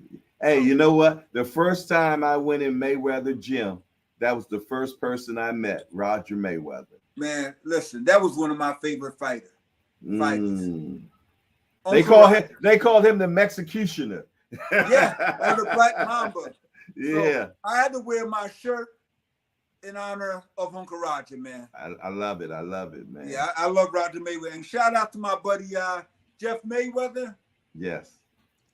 Great guy, man. Yes. Jeff Mayweather. Yes. So yes, that's indeed. about it. And before I go, a shout out to my buddy Spencer Theron, Master Knowledge on the British side, and my Jamaican brother King Amin of Essex.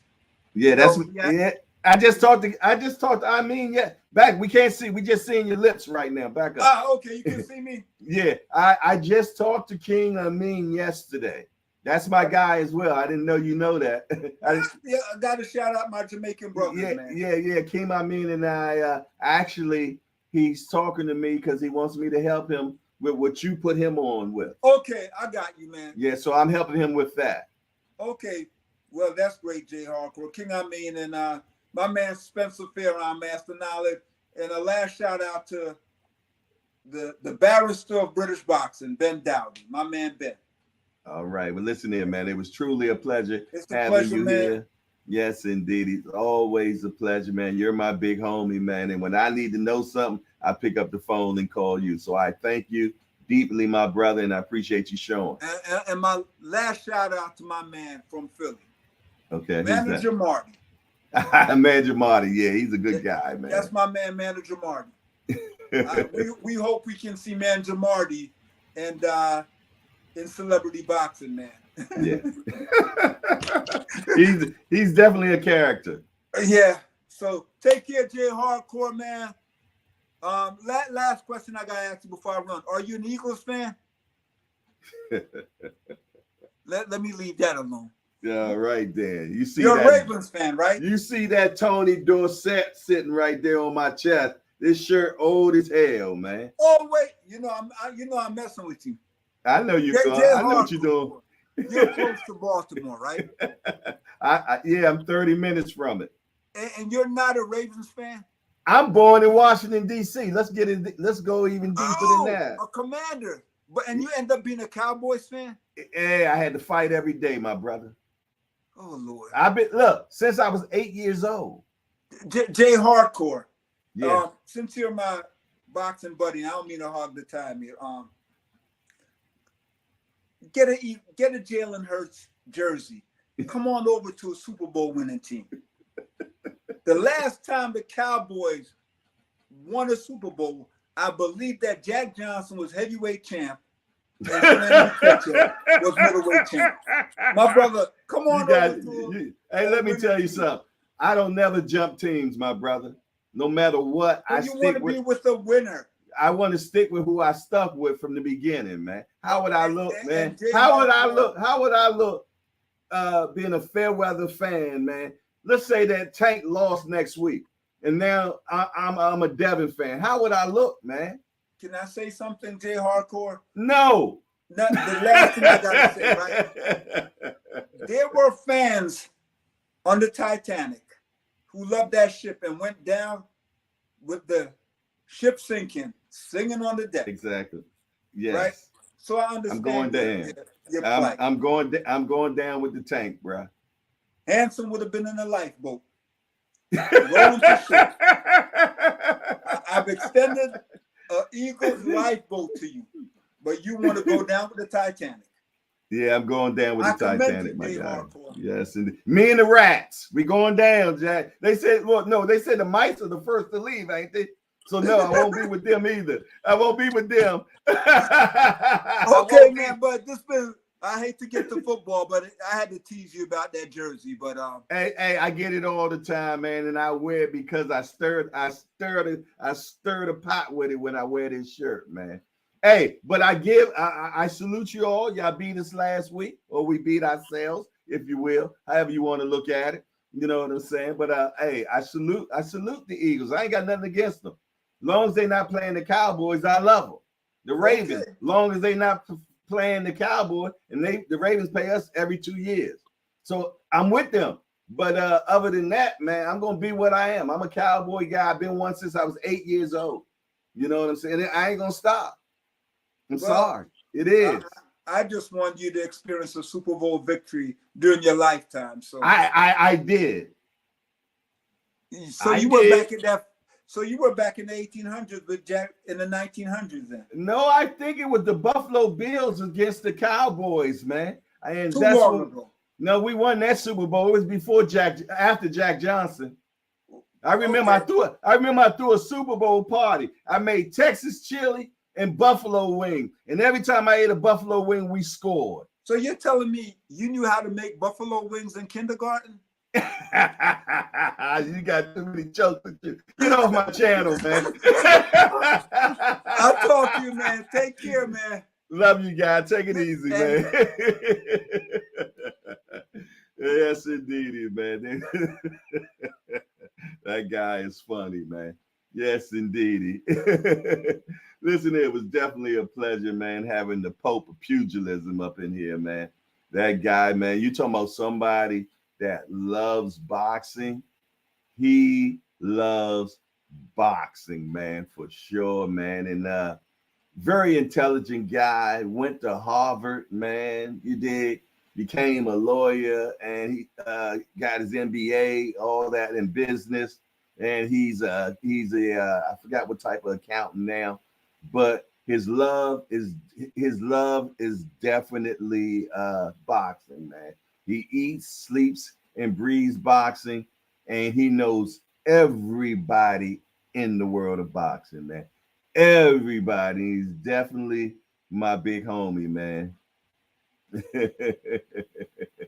He's definitely my big homie, man, and it's a pleasure always talking to him because we always have engaging conversations, man. You know what I'm saying? And yeah, that was some good sparring today, and I love getting some of that stuff, man. Yes, indeed. But what y'all got going on in the hangout today, man? What y'all got going on in the hangout? We got Thomas Hill in the building. We got Tim Layton in the building. Who else then came up in here? We got my guy Cash Sport JBT in the building. We got Uncle Dre in the building. Yeah. Yes, indeed. We got the usual suspects up in here. Yes, indeed. B3 sent the 10 piece. I'm definitely going to honor that bill right there. But we got Skills from New Orleans that ran up in here, man. What's up, Skills? Everything going. Mike Garner, what it do, my guy? Always good to see you in the building. Who else up in here? Who else up in here? Miss Joette. Yeah. Queen is in the building. What's up? How you doing, sis? Always a pleasure, man. Who else done slipped in here since we've been doing this interview? Quentin. What it do, Quentin? Good to see you, my guy. Yes, indeedy, man. What else going on in the hangout? Talk to me quick, because y'all know I will forget. Hey, I didn't watch that fight last night, man. So somebody enlighten me on who won between James Toney and Razor Ruddock. I didn't watch it. Hey, we got a new guy in the building. His name is Bull. I don't know if he's still in here, but Bull, we want to welcome you to Hardcore's Hangout. Bull, we're just a bunch of hardcore degenerates that get together and talk about this beautiful sport we love called boxing. We got one rule around here, Bull. No hitting below the belt. Yeah. That means we don't talk about nobody's mama. Other than that, everything else is fair game. We want to welcome Bull to Hardcore's Hangout. Y'all make sure y'all give him a good hardcore welcome. Yes, indeed. We got my DC homie, D for the win. D for the win in the building. What up, D for the win? Our booger is in the building. Yes, indeedy, man. Yes, indeedy. Yeah. I think I caught up, man. Yes, indeed. Oh, yeah. The Haney-ites loved that today, didn't it? Yeah. The Haney-ites loved that today, where we had George Hansen in there talking about Haney's power. Yes, indeedy, boy. I know B3 lit up. B3 lit up when he started talking about Haney's power. Hey, we got Sports Heaven in the building, man. What it do, boy? Hey, did you see that I put your face in lights yesterday? Yes, indeedy, man. I put your talk with Bill Haney in lights, man, and it's blowing up, man. You's a star, guy. Check the interview out. Yes, indeedy, y'all. Last time I checked, it was at 4,000 views, man, and still moving. Yes, indeedy. He was the only person that day, man, that had Bill Haney stuttering. Yes, indeed. So y'all make sure y'all check that out. I dropped it yesterday and it's moving. Okay, you seen it, my guy? Okay, that's what's up. Aunt McQueen, what it do, boy? We was trying to catch up with you last night, man. Yeah, for sure. Lincoln Levels, my Jamaican guy. I put a homie in here with you, brother. Man, he talked about that curry lobster. Man, I'm thinking about that. Yeah. I'm thinking about that, man. That curry lobster. Yes, indeedy. Just do what it do in the building. What it do, man. Yes, indeedy. Yeah. We got the New York Giants today. Yeah. We're gonna smash them Giants, man. We're gonna make them look like ants tonight. Yes, indeed. 425. Be there or be square. Yeah, we smashing them, man. Aunt McQueen said I had some greasy ass chicken nuggets. The urban fatigue crept up like a thief in the night.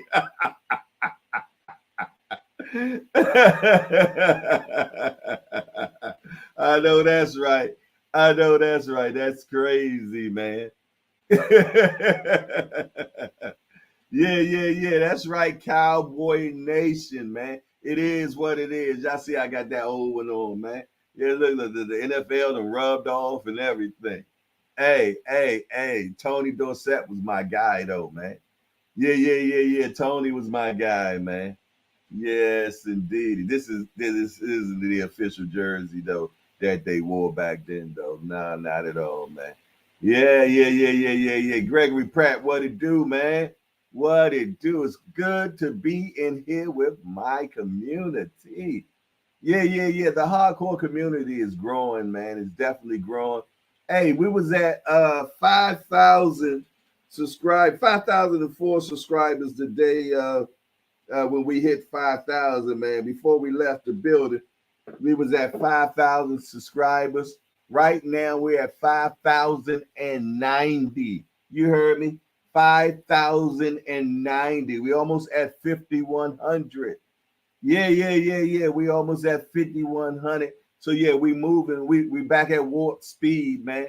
We making it happen. Dre finally said, "My wife, hold on, let me put it in lights, man." My wife said they both lost. Jay said all she seen was titty slinging. Their tits did all the fighting. They both was bashing for, for air. She had me in tears. Oh, you talking about the fight last night? No, she didn't. She did not say they was slinging tits last night. Oh, Lord have mercy.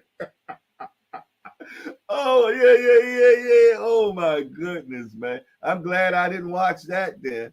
She said they both lost. I ain't never seen a fight when they both lost. That's horrible.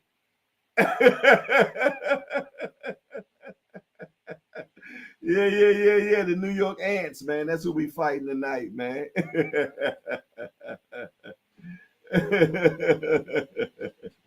Oh my goodness, man. Goodness gracious, man. That's funny. Yeah. I'm glad I missed that, man. Yeah. Last thing I want to see is men tits, man. I ain't into it.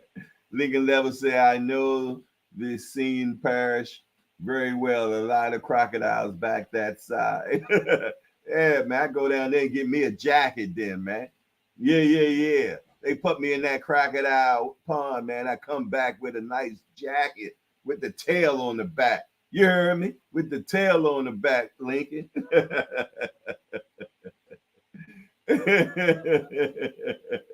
Quentin said they both close to 60. I hope they all right this morning. I bet you they won't do it again. Oh, man. I remember, man, I was in the sixth grade, I believe, sixth grade, and I was fighting this guy named Paul Quick. And I was the new guy in the school, man. And when you're the new guy on the school, they trying to figure out everything. Can you fight or whatever? I remember me and this guy, Paul Quick, man. We fought for like 45 minutes, man. Yes, I'm keeping my guard up. We moving and grooving and everything. And I'll be truthfully honest, neither one of us really hit each other. But I remember the next day, man. I kid you not, I could not raise my hands over my head, man. Yes, indeed, they were sore as hell. Hey, but the next time I seen Paul Quick and he seen me, he ran. So I guess I won. I don't know. Yeah. I always kept it tight, boy. I believe. Well, hey, I slap him down, baby. I pick punches off, man. Yes, indeed. I'm good with that, man. Yeah. You throw a punch, I'm slapping it out the way and giving you a little bit. I always was good with that, man. For sure. Right, Mike Rhyme, sore from posing. Mike Rhyme always got some slick shit to say, though, y'all. Always.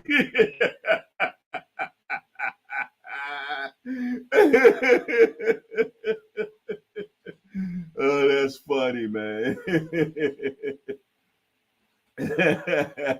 What it do, what it is, what it shall be, man. Always a pleasure. We had a good time today. Hey, Hey, what do y'all think about the Pope of Pugilism, man? Great guy, right? Yes, indeedy, man. He like I said, man, I love being around guys like that, man. Cause yeah, I just soak up knowledge from him. He's just a wealth of knowledge. Yeah, yeah, yeah. He's a wealth of knowledge, man, and I love being around him and brothers like Brother Umar, because them all them type of cats are my big homies, man. Yes, indeed. And I sit and rap with them all the time, man. Because you always got to be around people that know more about things if you want to learn and be better at what you do. Yeah, yeah, yeah, yeah. If you look, let me tell you something, man.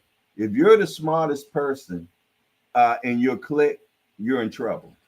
Yeah, if you're the smartest person in your clique, you're in trouble, man. So I try to surround myself around people when it comes to boxing that's way smarter than me in this game. So I can continue on learning. You did. So I can continue on, man, putting things out there, man. Yes, indeed. So, like I said, if you're the smartest people in your clique, man, you need to get a new clique. Yes, indeed. So I love seeing me being around my brother. You know, what I mean, like I said, I met him, goodness gracious, over gotta be at least 7 or 8 years ago. Yeah, at least 7 or 8 years ago, man. Yeah, yeah, yeah, yeah, yeah. Back then, man, I started as a person that goes out. I was going out for the boxing boys at the time, and yeah, yeah, they sent me out to talk to Hank Lundy. You did. He said Jay the plug.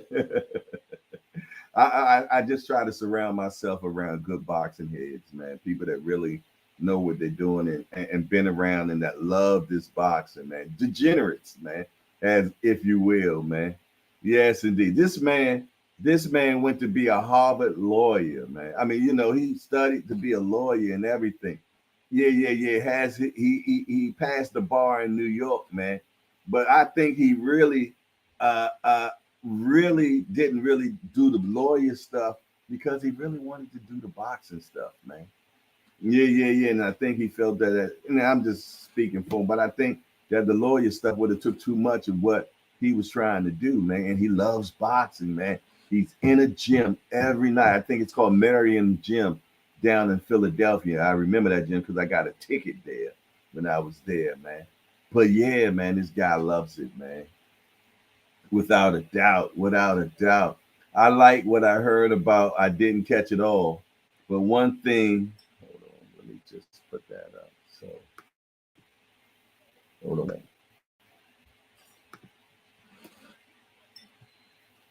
Show. Okay. I like what I heard, but I didn't catch it all. But one thing he said that I slightly disagree with is Tank versus Devin. That's going to play like Hagler versus Hearns. Yeah, but then he said that. He sees it as Ray Leonard against Hearn. I believe. I think he switched up. Yeah, I mean, but he loves Devin. Yeah, he loves Devin, as you can see. You know what I'm saying? Just like I love Tank. You dig? So the biasness is going to peek through. It just is what it is, man. You're gonna stick with your guy. Yeah, yeah, yeah. You're gonna stick with your guy, man. So that's why I like poking him with it. You did, and he say Devin punching power. Yeah, I think Devin still has some growth. He still has some more growth where he's gonna have when he's 28. Maybe he gains more power. I don't know. He gets his man strength, if you will. You know what I mean? You dig? But it is what it is, man. But when you look at statistics, the last time Devin had a knockout was 4 years ago. So we'll see. Hey, he got that good old snack going down. Yeah, he got that good old snack going down. You did. Hey, Boo Boo got that good old snack going down. Crawford got that good old snack going down. You dig? So yeah, yeah, yeah, yeah, yeah, yeah. They snack proof, man. So it is what it is, man. They're getting the best of the supplements, man.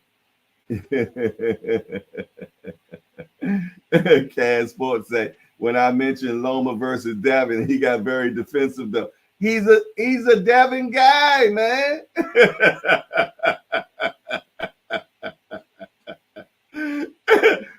don't like you messing with that guy.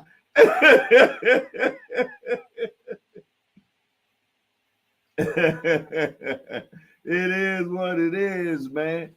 Hey, let me check everything. I'm about to I gotta put that booba bang. Wow, what in the hell is going on here?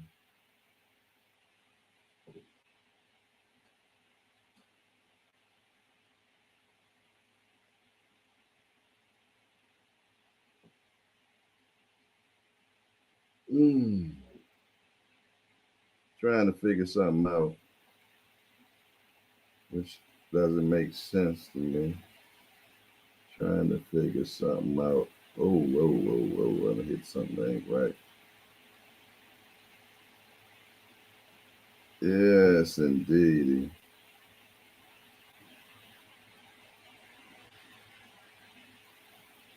Yeah, I'm confused on something. I'm confused on something.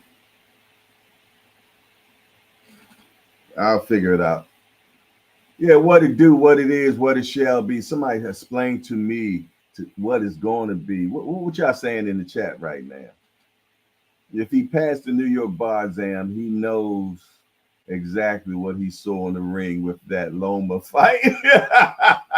Hey, y'all crazy up in here, boy. Gregory said he was super biased, and I won't going back and forth with nobody.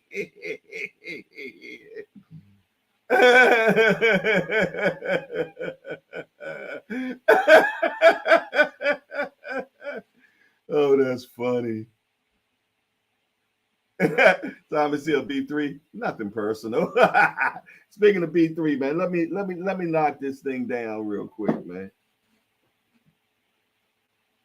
Yeah, let me knock this down real quick. Yeah.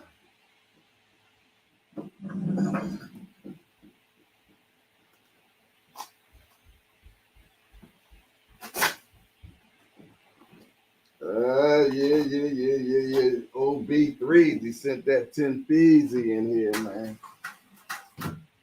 Go ahead and make sure I take care of the youngster, man. 10, this 10 piece is brought to from Devin Haney, spokesperson. Yeah. Devin Haney, spokesperson B3. He sent the 10 piece, man. Let's get it. 1, 2, 3, 4, 5, 6, 7, 8, 9, 10, 11, 12, 13, 14, 15, 16, 17, 18, 19, 20, 21, 22, 23, 24, 25. There you go. Debt paid. What they say? Hands laid, debt paid. Yes, indeed. Yes, indeed, man. That was for B3Z. B3Z. Yeah. 10-piece family meal with biscuits and extras. He got extras, didn't he? He got extras. What they say? Hands laid, debt paid. Yeah. B3 is the Haney spokesperson. Hey, B3, are you still up in here? I hope he's still up in here, man. No, I hate to have to repeat that one.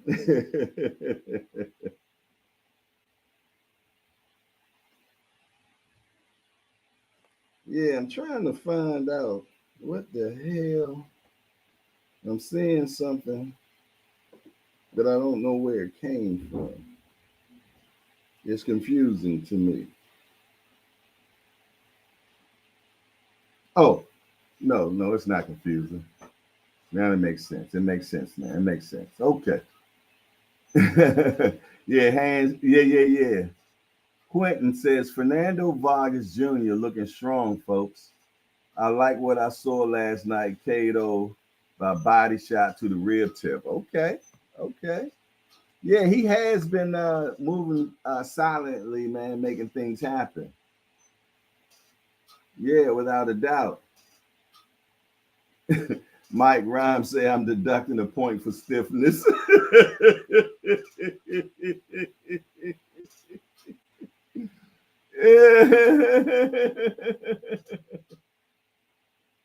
Oh my goodness, y'all guys are just crazy, man.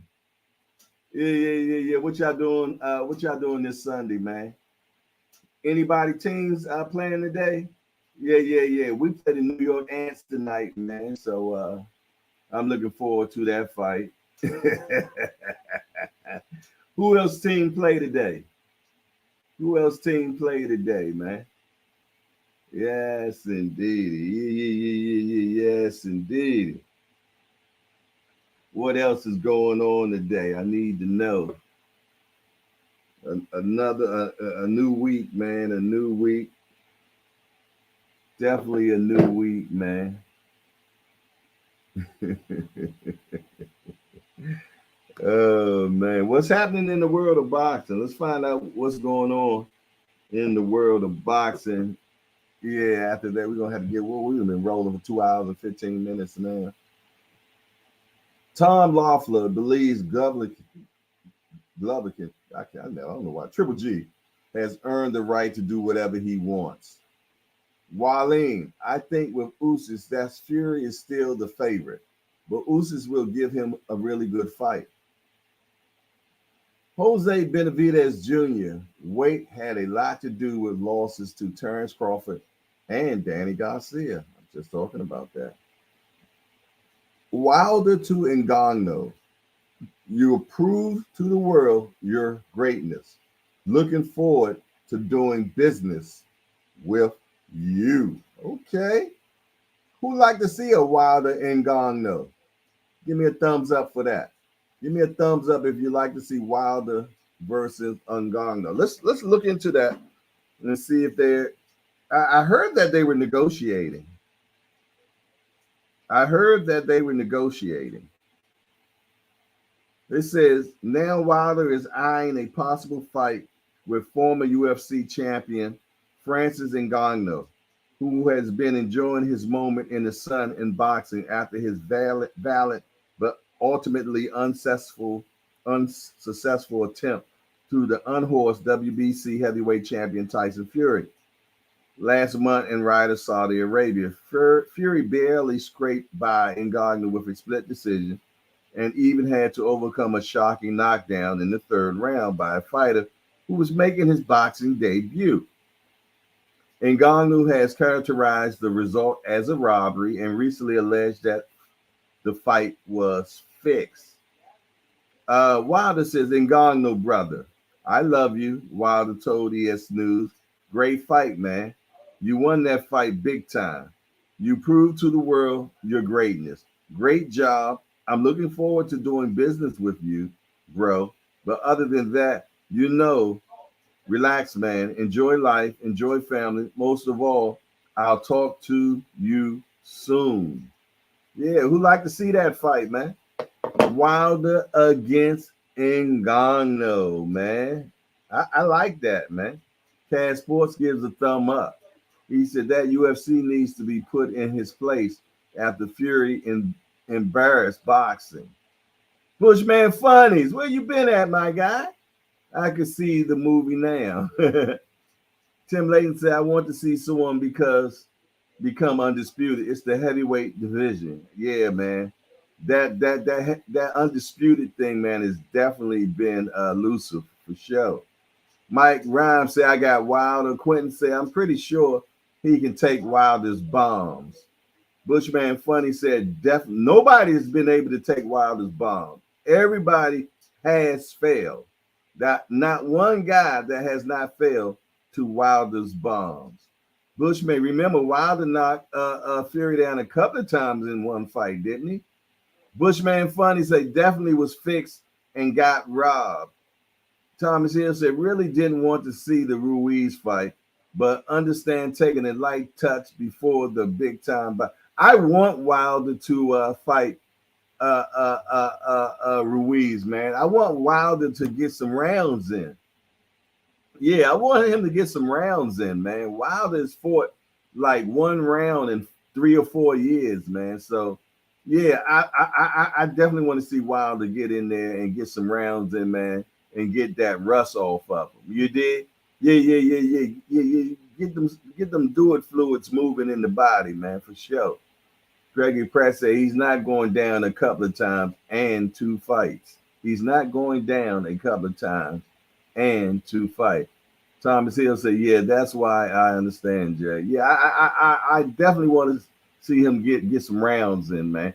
You know, Joshua, because eventually him and Joshua's gonna fight. Yeah. It might be late than never, but it's gonna happen. But right now they're trying to make sure that they allow Joshua to scrape up as much money as possible, man, before he gets that big knockout loss to Wilder. Because once Wilder flattens him out, man, yeah. I'm talking about flatten out, man. Yeah. Ain't nobody even want to see him anymore. Yeah. So they know that. They ain't crazy. That's why the fight didn't happen back in the day, because they didn't want to, if you will, lose all that potential money. So yeah, they've been making it. Joshua paid, laid in the shade, drinking lemonade. Yeah. He paid for sure. So I think we get that fight next year. Yeah. I think we get that fight. But Joshua has been fighting. Yeah. He been fighting, man. Matter of fact, how many fights did he get this year? 2 or 3? I don't know. At least 2, I think. So, and Wilder hasn't been fighting at all. So yeah, I hope he do get a fight against Ruiz. Ruiz ain't been fighting either, so they'll be equal. Yeah. Ruiz will probably counter. Ruiz fast, man. He's fast. But let me tell you something, man. Wilder does something to them little guys, man. Yeah. Wilder. Yeah, he put them hands on them little guys, man. What Ruiz? 6'2", 6'3", something like that. Yeah. I tell you what he did to Joshua, he won't do to Wilder. He ain't. Because he gonna be too worried about the boo-bop bang. Yeah. And once he get hit one good time, oh yeah, he's staying away. Hell yeah, he's staying away. He ain't gonna rumble Wilder like he rumbled Joshua. And I ain't going back and forth with none of y'all about it either. It is what it is. But I tell you what, we've been running for 2 hours and 22 minutes, man. Yes, indeed. It was an excellent show. Excellent show. Hey, Just Do Boxing. Are you in here, Just Do Boxing? Yeah, let me know if you're in here, man, because I think Just Do is coming on at 4 p.m. So make sure that y'all govern yourselves accordingly, man. You know, I think that's the next guy. No. The Rise Podcast comes on at 12. The Rise Podcast comes on at 12, man. Yeah. So make sure that you check that out. I got to put my dinner on tonight. I'm gonna do pot roast tonight. You dig? Yeah. We'll get some pot roast, maybe macaroni and cheese and some vegetables, man. So I got to get that pot roast in the slow cooker, man. Yeah. So at least it'd be ready. It'd be ready about time game. Well, it might not be ready by game time, but it'd be ready about time showtime is tonight at 7 p.m. Yes, indeed. Make sure that you all are in the building this evening, man. We supposed to have a special guest tonight, man. So make sure. Okay, Just Do Boxing. So are you on at 4 o'clock, Jess? Let me know. So I make sure the people know that you're doing your thing this evening, man. Yes, indeed. But yeah, we got the Rise Podcast at 12. And I believe my guy Just Do Boxing will be doing his thing at 4 p.m. So make sure that you govern yourselves accordingly. Bushman Funny said Mike Miser sends love. That's my guy, man. Where Mike Miser at? He working or something? He ain't in the building. Okay, just confirm that he's on at 4 p.m., y'all. So y'all make sure that y'all mosey on over there. That's gonna be game time. Woo, he dedicated. He dedicated, man. He doing a show for y'all while his team is playing. His team starts at 4:25, man. Yeah. So that's dedication right there, man, for sure. I know last week at the Philly game, I wouldn't even start the show until the game was over, man. Yeah, but you know what? I ain't as good as just do boxing, man. You know what I mean? I'm just gonna be what it is, man. I had to watch my team, and it was a nail biter. It was a nail biter, and I already know. Yeah, I already know if I was in here during game time, man, you all would not have had my undivided attention. I'm just gonna keep it real with you. You know what I'm saying? It said you need to know thyself. Yeah, yeah, yeah. Know thyself is so important, man. I'm learning more and more about myself each and every day. Yes, indeed. But yeah, at 12 o'clock, we got the Rise podcast. Just do say he might come on early. So y'all make sure y'all check y'all notifications just in case. Just do. Cash Sports got a show scheduled for 11 o'clock tonight, if I'm not mistaken. Okay, okay. He said he might try 9 o'clock.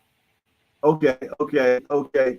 Cash Sports say he might try Cash Sport JBT, Just Boxing Talk. That's right, man. We are promoting that hashtag JBT, man, Just Boxing Talk. That's what we do, man. Just Boxing Talk, man. And we're putting together our own community of people, man. So they'll know that we all linked together, man. And that's all we about. We're about just boxing talk, man. We're not interested in all that other foolishness and that fraggle bull crap and arguments and everything. Just like today, me and my big homie, I'm a Tank guy. He's a Devin guy, but you ain't seen us cussing each other out and this, that, and the third. We spoke our minds, man, and we kept it boxing. And that's how it should always be. And that's what JBT is about. Just boxing talk. That's all we want to talk about. We don't want to talk about how much money somebody done made, how many followers they got, you know what I'm saying, and all that other stuff. Yeah, yeah, yeah. So when you see JBT, it's just boxing talk. That's us, man. Yes, indeed. And we're looking for more guys to get with the community, man. Exactly. That's what we're about. Just boxing talk. Other than that, it's your boy Jay Hardcore, Hardcore Boxing News. Hey, and I'm out of here. Man, how you turn this damn thing off? There we go. We out.